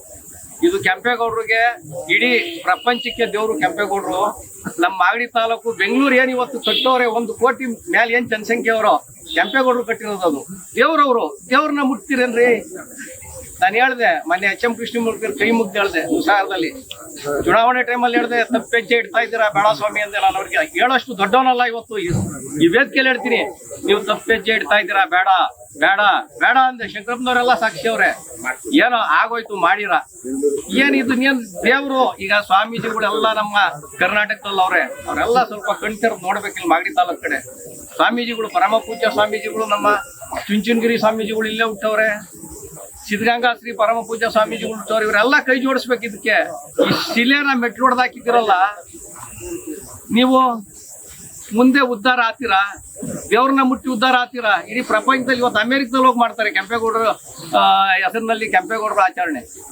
ವಿವಿಧ ದುಬೈಲ್ ಮಾಡ್ತಾರೆ, ಎಲ್ಲಾ ಕಡೆ ಮಾಡ್ತಾರೆ. ದಯಮಾಡಿ ನಾನು ಹೇಳೋದು, ಬಿಡಿ ದೇಶದ ರಾಜಕಾರಣ ಬಿಟ್ಟು ತಗೊಂಬನ್ನಿ, ಮಕ್ಕಳನ್ನ ಉದ್ಧಾರ ಮಾಡಿ, ಆಸ್ಪತ್ರೆ ಮಾಡಿ, ಹೈಟೆಕ್ ಆಸ್ಪತ್ರೆ ಮಾಡಿ, ಅದನ್ನೇ ಕಟ್ಟಿ ಹೊಡೆದಿ 5 ಫ್ಲೋರ್ 6 ಫ್ಲೋರ್ 7 ಫ್ಲೋರ್ ಲಿಫ್ಟ್ ಮಾಡಿ ಎಲ್ಲ ಎಕೋ, ECG, TMT, ಅಲ್ಟ್ರಾಸ್ಕೌಂಡಿಂಗ್ ಎಲ್ಲ ಮಾಡಿ ಬಡವರು BPL ಕಾರ್ಡ್ ಕೊಟ್ಟು ಬದುಕೊಳ್ಳಿ ಅಂತ ಹೇಳ್ತಾ, ಮುಂದೆ ದೇಶದ ರಾಜಕಾರಣ ಬೇಡ, ಜನ ತೀರ್ಮಾನ ಮಾಡ್ತಾರೆ. ನಮ್ಮ ಗೌಡ್ರು ಹೇಳ್ದಂಗೆ ಸಾಗರ್ ಗೌಡ್ರು ಬರ್ಕೊಂಬಿಟ್ಟವ್ರೆ. ನಾವು ಪರಮೋಚ್ಚ ನಾಯಕ ದೇವೇಗೌಡರನ್ನು ಸಹಕಾರ ಕೇಳ್ಬೇಕು, ಈಗ ಕುಮಾರಣ್ಣವ್ರಿಗೂ ಕೇಳ್ಬೇಕು, ಮಂಜಣ್ಣವ್ರಿಗೂ ಕೇಳಿ ಪಕ್ಷಾತೀತವಾಗಿ ಹೋರಾಟ ಮಾಡಬೇಕು ಅಂತ ಹೇಳ್ತಾ, ಮಾಗಡಿ ಪಟ್ಟಣದ ಕೆಂಪೇಗೌಡರ ಶಿಲೆಯ ಮುಂಭಾಗದ ಪಾರ್ಕಿನಲ್ಲಿ ಇವತ್ತು ಪತ್ರಿಕಾಗೋಷ್ಠಿಯನ್ನ ಕರೆದು ಈ ಮಾಗಡಿಯ ವಿಷಯವಾಗಿ ಪ್ರಸ್ತುತವಾಗಿ ಕೆಲವು ವಿಷಯವನ್ನ ಪ್ರಸ್ತಾಪ ಮಾಡಬೇಕು ಅಂತ ಹೇಳಿ ಈ ದಿನಾಂಕವನ್ನ ಆಯ್ಕೆಯನ್ನ ಮಾಡಿಕೊಂಡು, ಇವತ್ತು ಈ ಆಯಾ ಕಟ್ಟಿನ ವ್ಯವಸ್ಥೆಗೆ ಹಿರಿಯರಾದಂಥ ನಮ್ಮ ಜಯರಾಮಣ್ಣ ಇರ್ಬೋದು, ಸಿದ್ದರಾಜವ್ರು ಇರ್ಬೋದು, ಅಣಿ ಇರ್ಬೋದು, ನಮ್ಮ ದೊಡ್ಡ ರಾಮಣ್ಣವ್ರು ಇರ್ಬೋದು, ನಮ್ಮ ಸಾಗರ್ ಇರ್ಬೋದು, ಕೆಂಪೇಗೌಡರು, ಸುನಿಲ್ ಅವರು, ಮತ್ತೆ ಶಿವಲಿಂಗಯ್ಯನವರು, ಮತ್ತೆ ಎಲ್ಲ ನಮ್ಮ ಶಂಕರಪ್ಪನವರು, ಶಿವಲಿಂಗಯ್ಯನವರು ಎಲ್ಲ ಮಾದಿಯಾಗಿ ಎಲ್ಲರೂ ಸೇರಿದ್ದೀವಿ. ವಿಷಯ ಇಷ್ಟೇ, ನಾನು ಒಂದು ಒಕ್ಕಲಿಗ ಮಗ, ಅಂದ್ರೆ ವ್ಯವಸಾಯವನ್ನ ಮಾಡಿ ನಾನು ಬೆಂಗಳೂರಿಗೆ ಉದ್ಯೋಗವನ್ನ ಹರಿಸಿ ಹೋದಂತ ಮಗ. ನನ್ನ ಹುಟ್ಟೂರು, ನನ್ನ ಜನ್ಮಪಟ್ಟ ಭೂಮಿ, ಈ ಸಾವು ನೋವಿನ ಮಧ್ಯದಲ್ಲಿ ಒಂದು ಸಾಧನೆಯನ್ನ ಮಾಡಿದಾಗ ಮಾತ್ರ ಹೆಸರು, ಕೀರ್ತಿ ಮತ್ತೆ ಆ ಮಣ್ಣಿಗೆ ಒಂದು ಸುಗಂಧ ಬೀರುವಂತ ವಿಷಯವನ್ನ ಈ ನಾಡಿನ ಈ ದೇಶದ ಮಹಾನ್ ಮೇಧಾವಿಗಳು, ತಪಸ್ವಿಗಳು, ಜ್ಞಾನವಂತರು, ವಿಚಾರವಂತರು ಎಲ್ಲ ವಿಚಾರವನ್ನು ತಿಳಿಸಿಕೊಟ್ಟಿದ್ದಾರೆ. ಆ ಮಾರ್ಗದಲ್ಲಿ ನಮ್ಮ ಬದುಕನ್ನು ಆರಿಸ್ಕೋಬೇಕು ಅನ್ನೋದು ನನ್ನ ಉದ್ದೇಶ.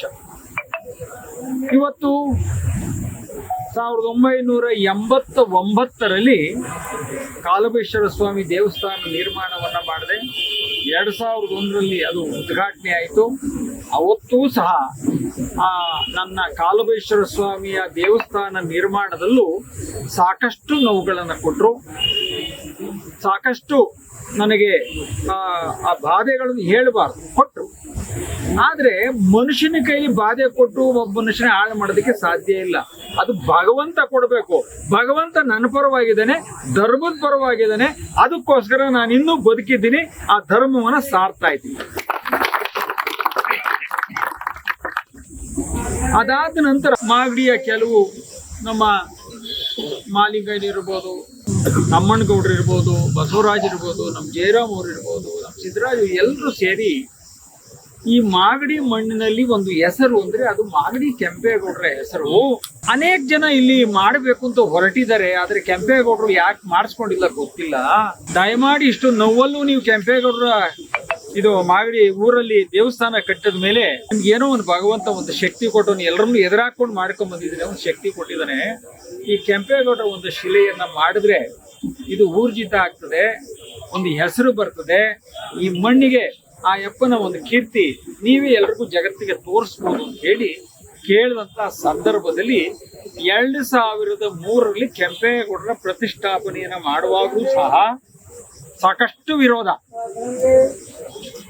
ನಾವು ಮಾಡಲೇಬಾರದು ಅಂತ ಒಂದು ಶಿಸ್ತು, ಕೆಂಪೇಗೌಡರು ಜಾಗನೇ ಕೊಡಬಾರದು ಅಂತ ಹಠ ಬಿದ್ದಂತ ಸಂದರ್ಭದಲ್ಲಿ ಅವತ್ತಿನ ಸರ್ಕಾರ, ಅವತ್ತಿನ ಜನಪ್ರತಿನಿಧಿ ಕೊಟ್ಟಂತ ನನಗೆ ತೊಂದರೆ ಇಲ್ಲೂ ಸಹ ಕೊನೆಗೆ ಆ ತಾರೀಖನ್ನು ಅನೌನ್ಸ್ ಮಾಡಿ ಕೊಡದಂತ ಸಂದರ್ಭದಲ್ಲಿ ತಾಲೂಕು ಆಫೀಸಿನ ಮುಂಭಾಗದಲ್ಲಿ 36 ಕುಂಟೆ ಜಮೀನನ್ನ ವ್ಯಾಪಾರ ಮಾಡಿ ಅಲ್ಲಿ ಕೆಂಪೇಗೌಡರ ಶಿಲೆಯನ್ನ ಉದ್ಘಾಟನೆ ಮಾಡಬೇಕು ಅಂತ ಹೊರಟಾಗ ಇಲ್ಲಿ ರಾಜಕಾರಣ ಮಾಡಕ್ ತೊಂದರೆ ಆಗುತ್ತೆ, ಅದಕ್ಕೋಸ್ಕರ ಕೃಷ್ಣಮೂರ್ತಿಯವರಿಗೆ ಯಾವ್ದಾರ ಒಂದು ಜಾಗ ಕೊಡಿ ಇಂದಾಗ ನಮಗೆ ಈ ಪುರಸಭೆಯ ಮುಂಭಾಗದ ಈ ಪಾರ್ಕ್ನಲ್ಲಿ 20 ಅಡಿಗೆ 20 ಅಡಿಯನ್ನ ಕಾನೂನಿನ ಚೌಕಟ್ಟಿನಲ್ಲಿ ಕೆಂಪೇಗೌಡರ ಶಿಲೆಯನ್ನ ಉದ್ಘಾಟನೆ ಮಾಡೋದಕ್ಕೆ ಅವಕಾಶ ಆಯ್ತು.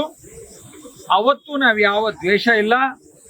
ಅವತ್ತು ರೇವಣ್ಣವರು ಇದ್ರು, ಬಾಲಕೃಷ್ಣವರು ಇದ್ರು, ನಮ್ಮ HD ಕುಮಾರಸ್ವಾಮಿ ಅವರಿದ್ರು, ಸೋಮಣ್ಣ ಇದ್ರು, ಎಲ್ಲ ಅನೇಕ ದೊಡ್ಡ ದೊಡ್ಡ ಮಠಾಧೀಶರು ಹಿರಿಯರೆಲ್ಲ ಸೇರಿ ಈ ಒಂದು ಕೆಂಪೇಗೌಡರ ಒಂದು ಹಬ್ಬವಾದ ರೀತಿಯಲ್ಲಿ ಆ ಉದ್ಘಾಟನೆ ಮಾಡಿ 50,000ಕ್ಕೂ ಅಧಿಕ ಜನ ಕೆಂಪೇಗೌಡರ ಕೋಟೆಯಲ್ಲಿ ಊಟ ಮಾಡಿ ಸಮೃದ್ಧಿಯಾಗಿ ಆ ಭಗವಂತನ ಸ್ಮರಣೆಯನ್ನ ಮಾಡಿದಂತ ಶುಭ ಗಳಿಗೆಯನ್ನ ಇವತ್ತು ಮಾಗಡಿ ತಾಲೂಕಿನ ರಾಮನಗರದ ಜಿಲ್ಲೆ ಪ್ರತಿಯೊಬ್ಬರಿಗೂ ಗೊತ್ತಿರುವಂತ ಸತ್ಯ ಘಟನೆ.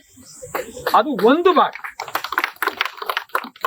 ಅದಾದ ನಂತರ ಪ್ರತಿ ವರ್ಷ ಕೆಂಪೇಗೌಡರ ಜಯಂತ್ಯೋತ್ಸವನ ಮಾಡ್ತಾ ಇದ್ದೆ. ಏನೋ ಬಂದೆ ಒಂದು ಈಡ್ಗಾಯಿ ಹಾಕ್ತೆ, ಏನೋ ಬಂದೆ ಕಡ್ಲೆಪುರಿ ಹಂಚ್ಬಿಟ್ಟೆ, ಏನೋ ಬಂದೆ ಏನೋ ಗೊತ್ತೇ ಇಲ್ದಂಗೆ 4 ಜನಕ್ಕೆ ಊದ್ಗಡ್ಡಿ ಹೊರಟ ಅಂತ ಮಾಡಲಿಲ್ಲ. ಆ ಭಗವಂತನ ಹೆಸರು, ಕೆಂಪೇಗೌಡರ ಹೆಸರು ಬೆಂಗಳೂರು ನಿರ್ಮಾಣ ಮಾಡಿದಂಥವ್ರು, ಸಾವಿರಾರು ಕೆರೆ ಕಟ್ಟೆ ಗುಡಿಗೋಪುರಗಳನ್ನ ಕಟ್ಟಿ ಸರ್ವ ಧರ್ಮದವರ ನಾಡಿಗೆ ಬೆಳಕನ್ನು ಕೊಟ್ಟಂಥವರು. ಅಂತ ಪುಣ್ಯಾತ್ಮನ ಹಾದಿಯಲ್ಲಿ ನಾವು ಸಾಗಬೇಕಾದ್ರೆ ಏನಾದ್ರೂ ಅಲ್ಲಿ ಒಂದು ಧರ್ಮನಿಷ್ಠೆ ಇರಬೇಕು ಅಂತ ಹೇಳಿ ಕೆಂಪೇಗೌಡರ ಸಿದ್ಧಾಂತ ಅಂದ್ರೆ ಹಸಿದು ಬಂದವ್ರಿಗೆ ಅನ್ನ ಹಾಕುವಂಥದ್ದು, ನೆಲೆ ಇಲ್ದವರಿಗೆ ಅವ್ರಿಗೊಂದು ಸೂರು ಕೊಡುವಂಥದ್ದು, ಯಾವುದಕ್ಕೂ ಬದುಕಿಗೆ ಒಂದು ಅರ್ಥ ಬರಬೇಕಾದ್ರೆ ನೀರು ಸದಾ ಕಾಲ ಸಮೃದ್ಧಿಯಾಗಿ ಈ ನಾಡಲ್ಲಿ ನಿಲ್ಲಬೇಕು ಅಂತ ಹೇಳಿ ಸಂಕಲ್ಪವನ್ನು ತೊಟ್ಟು ಸಾವಿರಾರು ಕೆರೆಗಳನ್ನ ಕಟ್ಟಿದಂತ ಪುಣ್ಯಾತ್ಮ. ಅದಕ್ಕೋಸ್ಕರ ನಾನು ಆ ಒಂದು ಕೆಂಪೇಗೌಡರ ಜಯಂತ್ಯೋತ್ಸವನ್ನ ಮಾಗಡಿ ಹಬ್ಬ ಅನ್ನುವಂತ ಹೆಸರಿನಲ್ಲಿ ಮಾಡಿದೆ.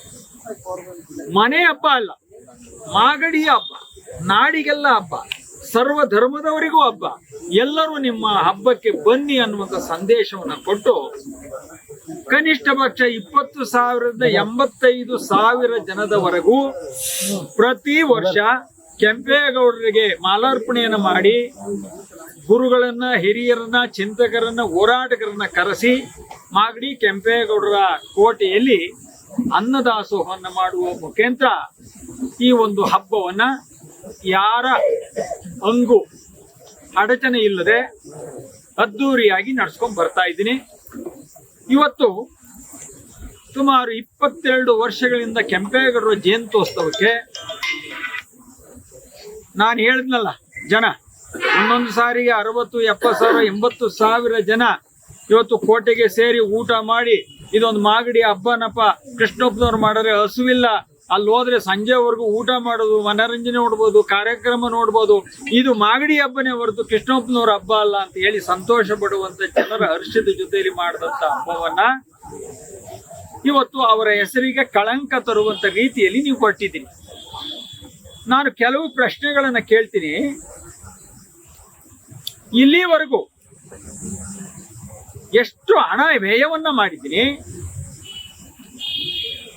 ಯಾರಾದ್ರ ವರ್ಷಕ್ಕೆ 1,000 ರೂಪಾಯಿ ಆದ್ರೂ ಯಾರನ್ನ ಕೇಳಿದ್ದೀನ? ಇಲ್ಲ. ಅಥವಾ ನೀವು ಹೇಳ್ತಿರಲ್ಲ ಹಿಂದಗಡೆ ನಿಂತ್ಕೊಂಡು ಅದು ಹಾಗೆ ಇದೆ ಹೀಗೆ ಅಂತ ಹೇಳ್ತಿರಲ್ಲ, ನಿಮ್ಮ ಯೋಗ್ಯತೆಗೆ ಹೋಗ್ಲಿ ಆ ಕಾರ್ಯಕ್ರಮ ಹೇಗಿದೆ, ಹೇಗ್ ಮಾಡ್ತಾರೆ ಅಂತ ಬಂದು ನೋಡಿದ್ದೀರಾ? ಇಲ್ಲ. ನೀವು ಏನೂ ಮಾಡ್ಲಿಲ್ಲ, ಅದು ನಮ್ಮ ಸಂಬಂಧ ಇಲ್ಲ. ಆದ್ರೆ ನಾವು ಕೆಂಪೇಗೌಡರ ಇತಿಹಾಸವನ್ನ ಉಳಿಸ್ಕೋಬೇಕು ಅಂತ ಹೋರಾಟವನ್ನ 23 ವರ್ಷಗಳಿಂದ ನಿರಂತರವಾಗಿ ಹೋರಾಟವನ್ನ ಮಾಡ್ತಾ ಇದ್ದೀವಿ. ಮೊದಲಿಗೆ ಆ ಕಡೆ ಒಂದು ಭಾಗ, ಉತ್ತರದ ಭಾಗ, ನಂತರ ದಕ್ಷಿಣದ ಭಾಗ, ಅದಾದ ನಂತರ ಪೂರ್ವದ ಭಾಗ, ಇನ್ನು ಉಳ್ಕೊಂಡಿರೋದು ದಕ್ಷಿಣದ ಭಾಗ. ಈ ಹೋರಾಟವನ್ನ ಮಾಡುವ ದಿಕ್ಕಿನಲ್ಲಿ ಹಾಗೆ ಹೀಗೆ ಎಲ್ಲ ಕಳೆದು ಸಾಕಷ್ಟು ನೋವಾಗಿ ಜೈಲಿಗೆ ಹೋಗಿ ಬಂದೆ. ಕೆಂಪೇಗೌಡರ ಕೋಟೆ ವಿಷಯದಲ್ಲಿ ಜೈಲನ್ನು ಅನುಭವಿಸ್ ಬಂದೆ. ನಾನು ಯಾರ ಮೇಲೂ ನಿಷ್ಠೂರ ಮಾಡೋದಿಲ್ಲ. ಹೇಳಿದ್ನಲ್ಲ, ತಲೆಕಾಯಿನ ದೇವರು, ಮನುಷ್ಯನ ಕೈಲಿ ಏನೂ ಇಲ್ಲ. ಹಾಗಾಗಿ ಎಲ್ಲವನ್ನ ಜಯಿಸ್ಕೊಂಡ್ ಬಂದೆ. ಈ ಬಾರಿ 2023 ನಾನು ಎಸ್.ಸಿ. ಬಾಲಕೃಷ್ಣರವರಿಗೆ, ಇಲ್ಲ, ಈ ಬಾರಿ ನೀವು ಶಾಸಕರಾಗಿ, ಇಲ್ಲಿವರೆಗೂ ರಾಜಕೀಯವಾಗಿ ಮನಸ್ತಾಪ ಇರಬಹುದು, ವೈಯಕ್ತಿಕವಾದ ವಿಚಾರ ಇಲ್ಲ. ಹಾಗಾಗಿ ಏನೋ ಒಂದು ಒಕ್ಕಲತನದ ಹಿರಿಮೆಗೆ ನಾವೆಲ್ಲ ಕೈ ಜೋಡಿಸಿದ್ರೆ ಮಾಗಡಿ ಅಭಿವೃದ್ಧಿ ಆಗ್ತದೆ. ನಾನೇನು ರಾಜಕೀಯಕ್ಕೆ ನಾನು ಬರೋದಿಲ್ಲ. ನಾನು ಕೆಂಪೇಗೌಡರ ಧರ್ಮವನ್ನ ಮಾಡ್ತೀನಿ, ನೀವು ರಾಜಭಾರ ಬೇಕಾದ್ರೆ ಮಾಡ್ಕೊಳ್ಳಿ ಅಂತ ಹೇಳಿ ನಾನು ತುಂಬ ಹೃದಯದಿಂದ ಕಾಲಭೈಶ್ವರ ಸ್ವಾಮಿ ದೇವಸ್ಥಾನದ ಪೂಜೆ ಮಾಡಿ ಹಾರ ಹಾಕಿ ಅವರಿಗೆ ಒಬ್ಬ ಸೋದರನಾಗಿ ಅವರಿಗೆ ಗೆಲುವಿಗೆ ನಾನು ಕಾರಣಕರ್ತನಾಗಿದ್ದೀನಿ. ಅದು ಸತ್ಯ, ಇದು ಉಪೇಕ್ಷೆ ಅಲ್ಲ. ಇದು ಒಂದು ಭಾಗ. ನಾನು ಕೇಳಿದ ಒಂದು ಪ್ರಶ್ನೆ ಏನಪ್ಪಾ ಅಂದ್ರೆ, ಗೆದ್ದ ನಂತರ ನಾವು ಬಾಲಕೃಷ್ಣ ಅವರು, ನಮ್ಮ ಸಂಸದರ ಅಂತ ಮಾಜಿ ಸಂಸದ ಸುರೇಶ್ ರವರು, ಡ್ರೈವರು 4 ಜನ ಗಾಡಿಲಿ ಅದೇ ಭಾಗದಲ್ಲಿ ಬಂದ್ವಿ. ಅವತ್ತು ಹೇಳಿದೆ, ನೋಡಿ ಮತ್ತೆ ನೀವು ಕಸ ಸುರಿಸ್ತಾ ಇದ್ದೀರಿ, ದಯಮಾಡಿ ಇದನ್ನ ಎತ್ತಿಸಿ. ನಾನೇನು ಬೇರೆ ಏನು ಕೇಳಿದ್ರೆ ನೀವು ಏನಾರು ಮಾಡ್ಕೊಳ್ಳಿ, ಆ ಕಂದಕಾರು ಉಳಿಸಿ, ಇತಿಹಾಸದಲ್ಲಿ ಒಂದು ಪುಟದಲ್ಲಿ ಉಳಿಬೇಕು ಅಂತ ಹೇಳಿದೆ. ಮಕ ನೋಡಿದ್ರು. ಅಲ್ಲಿಂದ ನನ್ನ ಶತ್ರುತ್ವ ಇನ್ನೊಂಥರ ನೋಡೋದಕ್ಕೆ, ಮಾತಾಡ್ದಂಗೆ ಇರೋದು, ಆ ವಿಷಯ ಬಂದ್ರೆ ಕೇರ್ಲೆಸ್ ಮಾಡೋದು, ಅದು ಯಾಕೋ ಮನಸ್ಸಿಗೆ ನನಗೂ ಬಹಳ ನೋವಾಯಿತು. ಒಂದು ಬಾರಿ ಚರ್ಚೆ ಮಾಡಿದಾಗ ಅವ್ರು ಯಾವತ್ತು ಮುಖ ಕೊಟ್ಟು ಮಾತಾಡ್ಲಿಲ್ವೋ, ಆವಾಗ ನನಗೆ ಬಹಳ ನೋವಾದಂಥ ವಿಷಯದಲ್ಲಿ ಆವಾಗ ನಾನು ಇದಕ್ಕೆ ಏನಾದರೂ ಒಂದು ಪರಿಹಾರವನ್ನು ಹುಡುಕ್ಬೇಕು ಅಂತ ಹೇಳಿ ಪುರಾತತ್ವ ಇಲಾಖೆಗೆ 18/1/2025 ಅಲ್ಲಿ ಒಂದು ಸಂದೇಶವನ್ನು ಕಳಿಸ್ತೀವಿ. ಇದು ಕೆಂಪೇಗೌಡರ ಕೋಟೆ ಕರ್ನಾಟಕದ ಗೆಜೆಟ್ನಲ್ಲಿ ಪಾಸ್ ಆಗಿ ನಿಮ್ಮ ಇಲಾಖೆಗೆ ಸಂಬಂಧಪಟ್ಟಿದ್ದ ಅಥವಾ ಇಲ್ಲವ? ಅವ್ರು ಹೇಳ್ತಾರೆ, ಇದು ನಮಗೆ ಸಂಬಂಧಪಟ್ಟ ವಿಷಯ. ಕೆಂಪೇಗೌಡರ ಎಲ್ಲ ಮೂಲಭೂತ ಸೌಕರ್ಯಗಳು, ಅವರ ಕೋಟೆಗಳು, ಕೊತ್ತಲಗಳು, ಕೆರೆಗಳು, ಕಲ್ಯಾಣಿಗಳು, ಇವರ ವ್ಯಾಪ್ತಿಗೆ ಬರುವಂತ 13 ಎಕರೆ 34 ಕುಂಟೆ ಇದು ಕೆಂಪೇಗೌಡರ ಆಸ್ತಿಯಾಗಿದೆ. ಇದಕ್ಕೆ ಒಂದು ಬೇಲಿಯನ್ನ ಮೊದಲು ಹಾಕಬೇಕು, ನಾಮಫಲಕವನ್ನ ಹಾಕಬೇಕು. ಅದಾದ ನಂತರ ಕೆಲವು ಕಟ್ಟಡಗಳನ್ನ ತೆರವುಗೊಳಿಸುವಂತ ಕೆಲಸವನ್ನ ಇಲ್ಲಿನ ಆಡಳಿತವನ್ನ ಮತ್ತು ಆಡಳಿತ ಪಕ್ಷದವರನ್ನ ಕರೆದು ಮಾತಾಡಿ ಇದಕ್ಕೆ ಒಂದು ಪರಿಹಾರವನ್ನು ಹುಡುಕ್ತೀವಿ ಅಂತ ಹೇಳಿ ಇವತ್ತು 2026 ಅಲ್ಲಿ 4ನೇ ತಿಂಗಳು, ಅಂದ್ರೆ 1 ವರ್ಷದ ಮೇಲಾಯಿತು.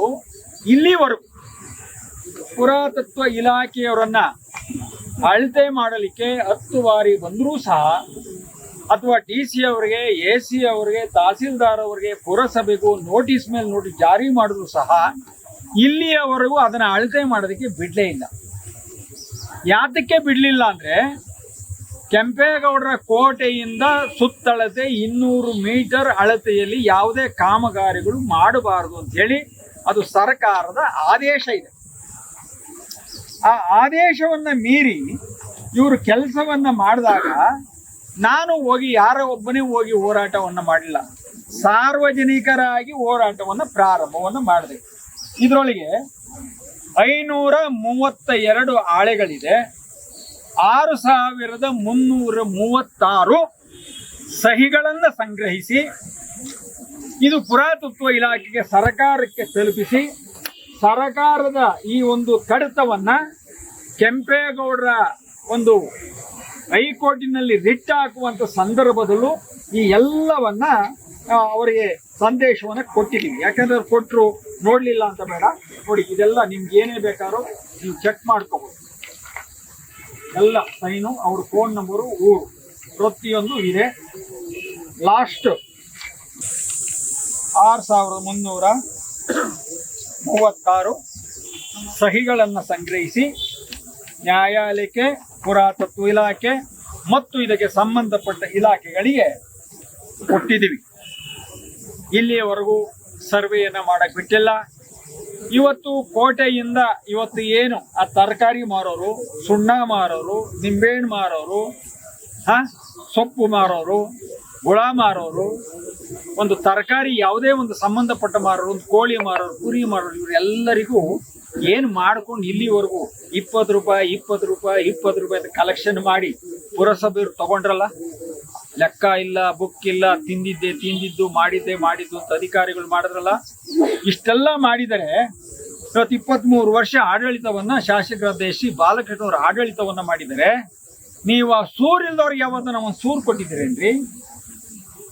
ಹಂಗೂ ಹೇಳಿದೆ. ಅವರೆಲ್ಲ ಕಣ್ಣೀರು ಆ ಗೋಳು ಕೇಳಿದಾಗ 1-2 ಎಕರೆ ಜಮೀನನ್ನ ಕೊಡಪ್ಪ, ಆ ಅಮಾಯಕರಿಗೆ, ಆ ಸೊಪ್ಪು ಮಾರೋರಿಗೆ ರಾತ್ರಿ 2 ಗಂಟೆ ಬಂದು ರಾತ್ರಿ 8 ಗಂಟೆವರೆಗೂ ಗಂಡ ಮಕ್ಕಳನ್ನ ಬಿಟ್ಟು ಚಳಿ ಮಳೆ ಅಲ್ದ್ರೆ ನೆನ್ಕೊಂಡು ಒಣಿಕೊಂಡು ಜೀವನ ಮಾಡುವಂತ ಮಕ್ಕಳಿಗೆ, ಆ ತಾಯಂದರಿಗೆ ಒಂದು ಸೂರಾರು ಮಾಡ್ಕೊಡ್ತೀನಿ. ನಿಮ್ಮ ಕಡೆಯಿಂದ ಯಾವುದೇ ಒಂದು ಉತ್ತರ ಇಲ್ಲ.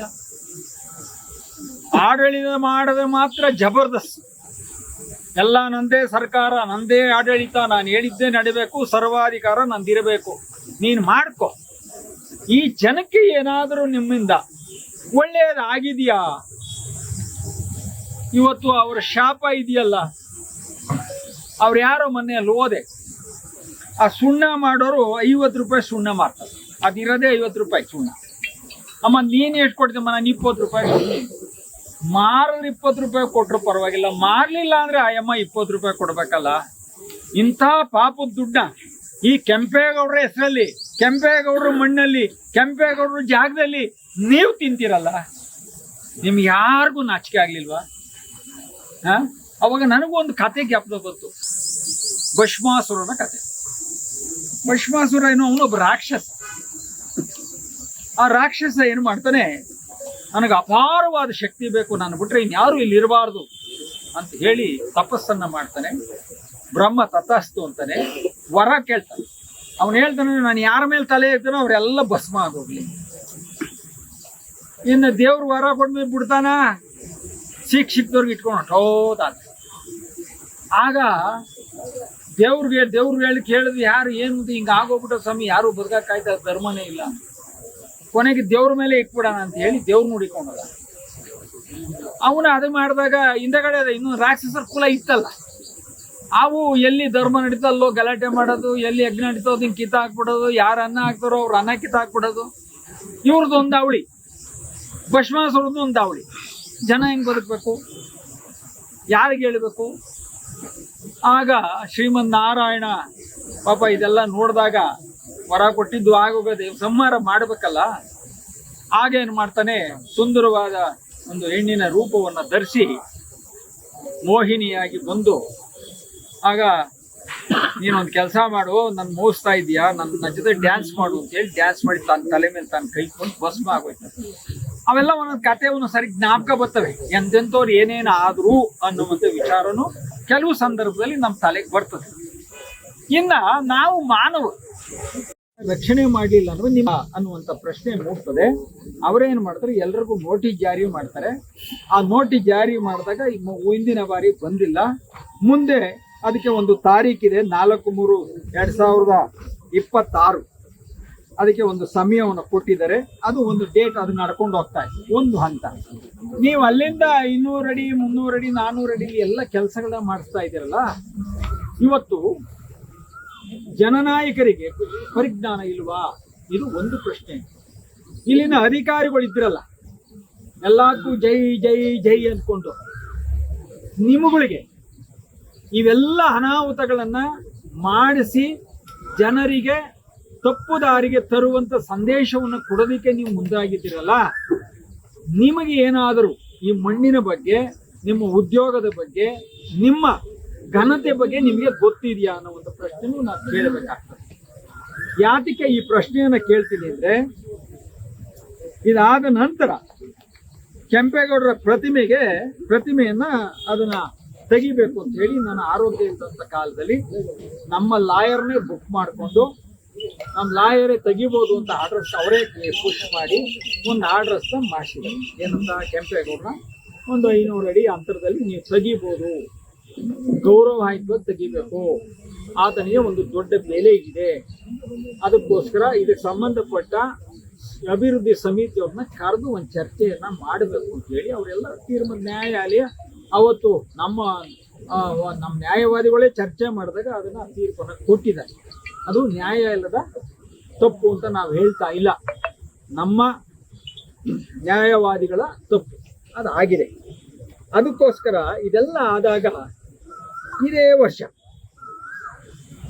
ಯುಗಾದಿ ಹಬ್ಬ ನಮ್ಮ ಹಿಂದೂಗಳಿಗೆ ಅದು ಬಹಳ ದೊಡ್ಡ ಹಬ್ಬ.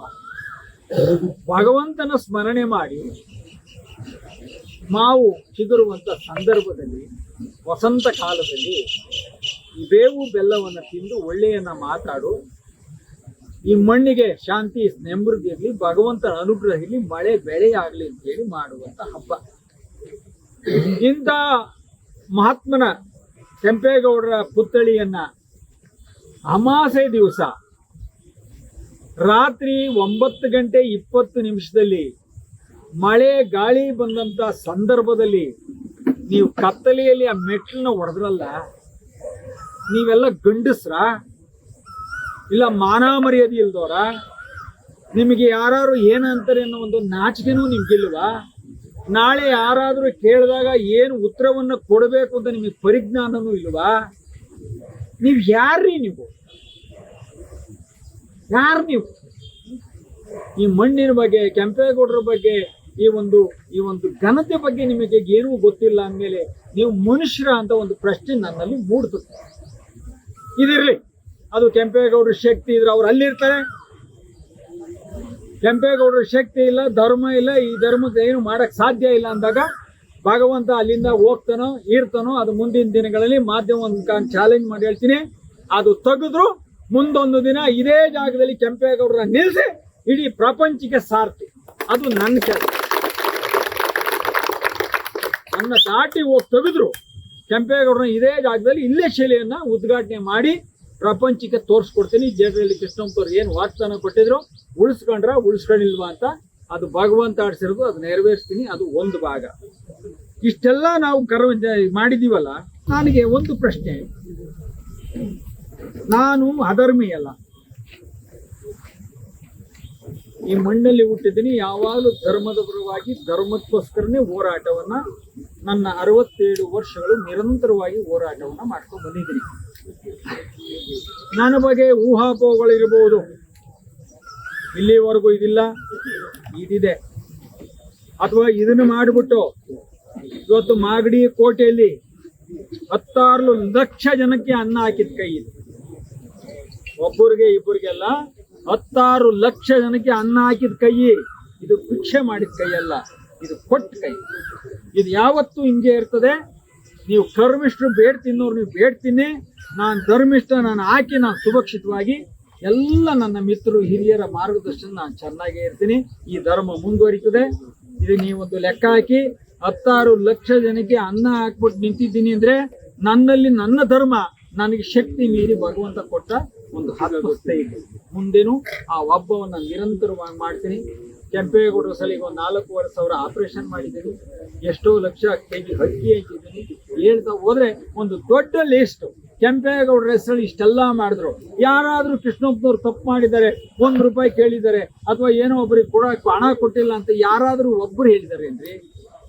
ಇಷ್ಟೆಲ್ಲ ಧರ್ಮವನ್ನ ಮಾಡ್ತಾ ಇರ್ತೀನಿ. ನನ್ನ ಮಣ್ಣು, ನಾನು ಜನ್ಮ ಕೊಟ್ಟ ಜಾಗ, ಕೆಂಪೇಗೌಡರ ಹೆಸರು ಇಷ್ಟೊಂದು ಅಜರಾಮರವಾಗಿ ಬೆಳೆದಿದೆ. ಇಡೀ ಪ್ರಪಂಚದಲ್ಲಿ ಅವರ ಹಬ್ಬವನ್ನ ಆಚರಣೆಯನ್ನ ಮಾಡ್ತಾರೆ. ಹೊರದೇಶದಲ್ಲಿ ಇವ್ರಿಗೆ ಮಾಲಾರ್ಪಣೆ ಮಾಡಿ ಅವರು ಶರಣರಾಗ್ತಾ ಇದ್ದಾರೆ. ಅಂಥ ಒಬ್ಬ ಪುಣ್ಯಾತ್ಮನನ್ನ ಒಬ್ಬ ವಾಚ್ಮ್ಯಾನ್ ರೀತಿ ನೋಡ್ತಾ ಇದ್ದೀರಲ್ಲ, ಕೊನೆಗೆ ನೀವೇನಾಗ್ತೀರಿ?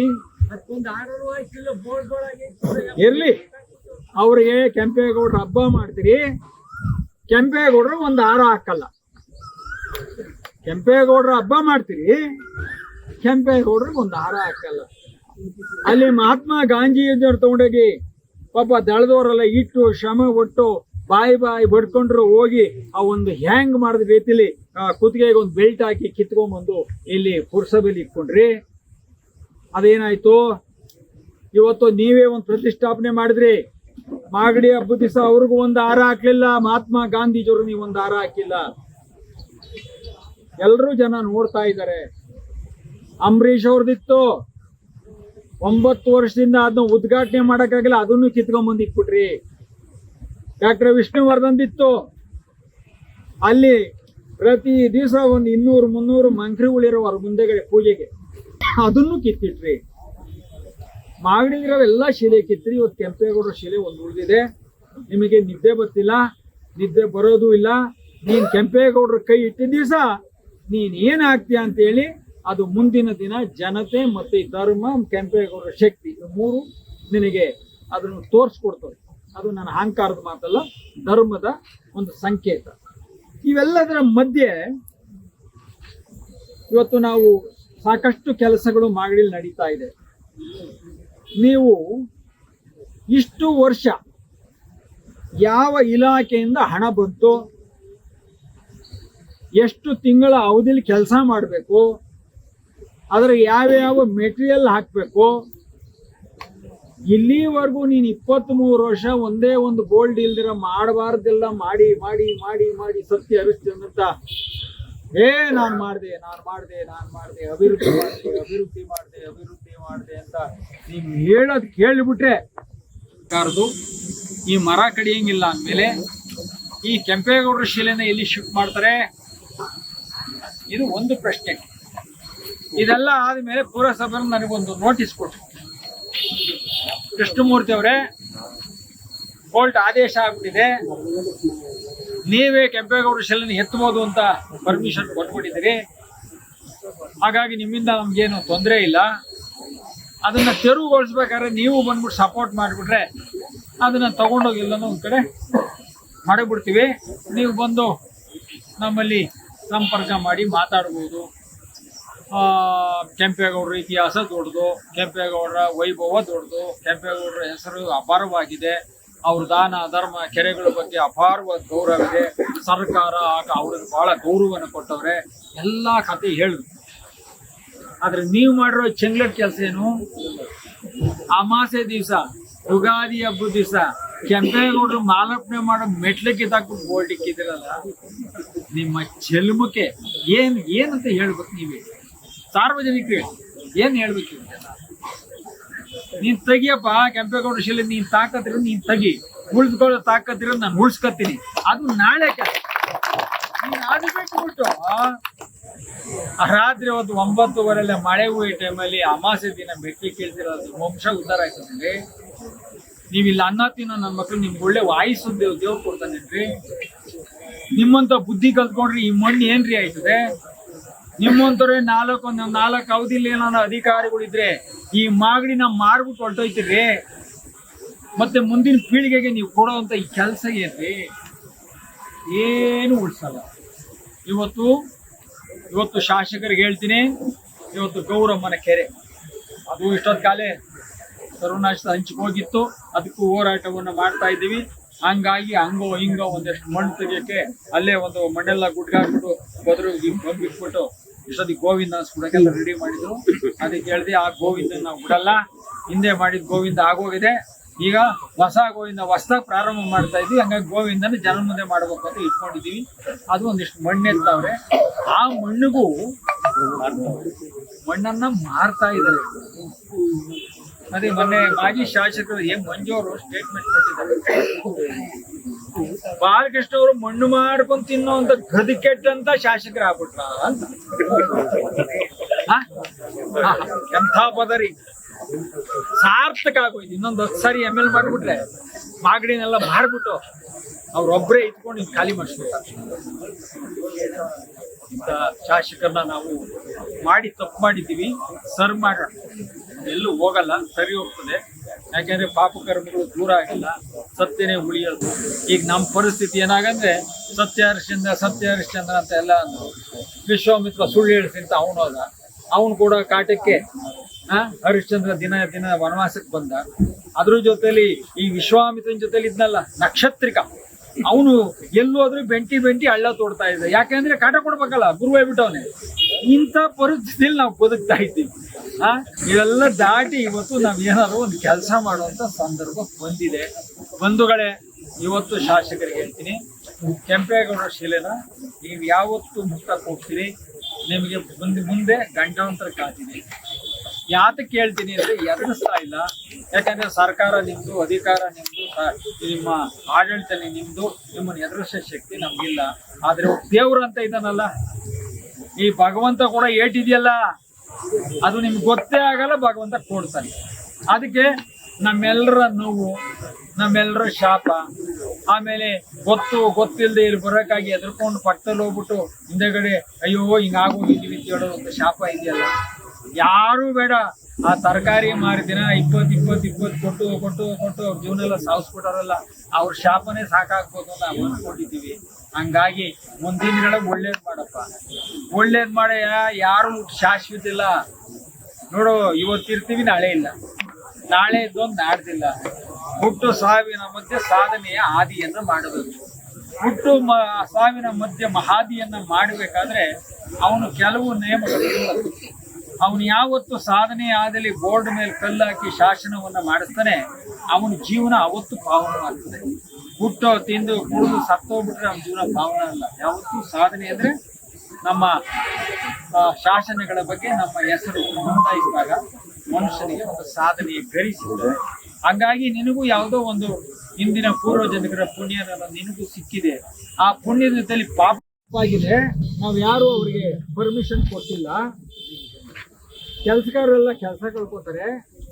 ದಯಮಾಡಿ ಅಂಬೇಡ್ಕರ್ ಭವನ ನಾವು ಇನ್ನೇ ಕಟ್ತೀವಿ, ದಯಮಾಡಿ ಸುಮ್ಮನೆ ಅಂತ ಒಂದು ಲೆಕ್ಕ ಕಳಿಸ್ತಾರೆ.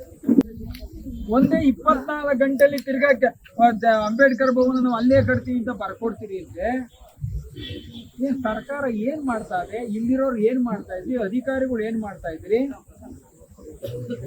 ಹೋಗಿ ಬೆಳಿಗ್ಗೆ ಹೋಯ್ತೀರಿ, ಸಂಜೆ ಹೊಡೆದಾಗ್ತೀರಿ. ಅದಾಯ್ತಾ?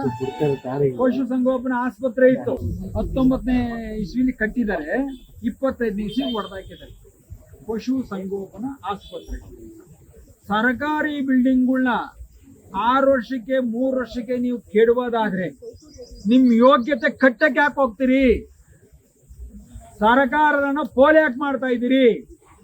ನಿಮ್ ಇಷ್ಟ ಬಂದಂಗೆ ಕಟ್ಟಿ ನಿಮ್ ಇಷ್ಟ ಬಂದಂಗೆ ಹೊಡೆದಾಕದಾದ್ರೆ ನಿಮ್ ಸ್ವಂತ ಆಸ್ತಿಯ, ನಿಮ್ ಸ್ವಂತ ದುಡ್ಡ, ಸ್ವಂತ ನಿರ್ಣಯ ತಗೊಳ್ಳಿ, ಅದಕ್ಕೆ ನಾವು ಬದ್ಧರಾಗಿರ್ತೀವಿ. ಇದನ್ನ ಹೇಗೆ, ಯಾವ ರೀತಿಯಲ್ಲಿ ನೀವು ಜನರಿಗೆ ಮೋಸ ಮಾಡಿ ನಿಮ್ಮ ತೀರ್ಮಾನವನ್ನು ನೀವು ತಗೋತೀರಿ? ಇದು ನಮ್ಮನ್ನ ಕಾಡುವಂತ ಪ್ರಶ್ನೆ. ಇಲ್ಲಿ ಎಲ್ಲ 400 ಮರನೇ ಇಲ್ವಲ್ರಿ? 40 ಮರ ಇಲ್ಲ 400 ಮರ ಕೊಂಡೋದ್ರಿ. ಎಲ್ಲವೂ 400 ಮರ ಅಲ್ಲೇ ಅದ್ರ ಮೇಲೆಲ್ಲ ಬರ್ದಿದ್ದಾರೆ ಇಷ್ಟೆಷ್ಟು ಮರ ಹೋಗುತ್ತೆ. ಅದೇ 100 ಮರ 200 ಮರ ಅಂತ ಬರ್ಕೊಂಡ್ರೆ 100 101 ಅಂತ 100ರಿಂದ ಶುರು ಮಾಡ್ಕೊಂಡ್ರೆ ಏನ್ ಮಾಡುವ ನಾವು? ಎಲ್ಲ 25 ಅದು ಸಣ್ಣ ಮರಗಳು ಅಂತ ತುಂಬಾ ದೊಡ್ಡ ಇಲ್ಲಿ ಎಲ್ಲ 400 ಮರನೇ ಇಲ್ವಲ್ರಿ? 40 ಮರ ಇಲ್ಲ 400 ಮರ ಕೊಂಡೋದ್ರಿ. ಎಲ್ಲವೂ 400 ಮರ ಅಲ್ಲೇ ಅದ್ರ ಮೇಲೆಲ್ಲ ಬರ್ದಿದ್ದಾರೆ ಇಷ್ಟೆಷ್ಟು ಮರ ಹೋಗುತ್ತೆ. ಅದೇ 100 ಮರ 200 ಮರ ಅಂತ ಬರ್ಕೊಂಡು ಅದಾಯ್ತು, ಅದು ಪ್ರಶ್ನೆ ಆಯ್ತು. ಇವಾಗ ಈ ಮರಕ್ಕೆ ಬಂದ್ರು, ಯಾವ್ದ್ರಿ ಮರ? ಎಲ್ಲ 30 ಮರ ಇಲ್ಲ ರೀ ಇದು.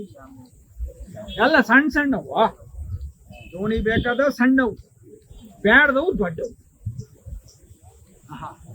ಹುಟ್ಟೂರು ಇಂಥ ಮಕ್ಕಳು ಹುಟ್ಬೇಕು ಮಾಡಿ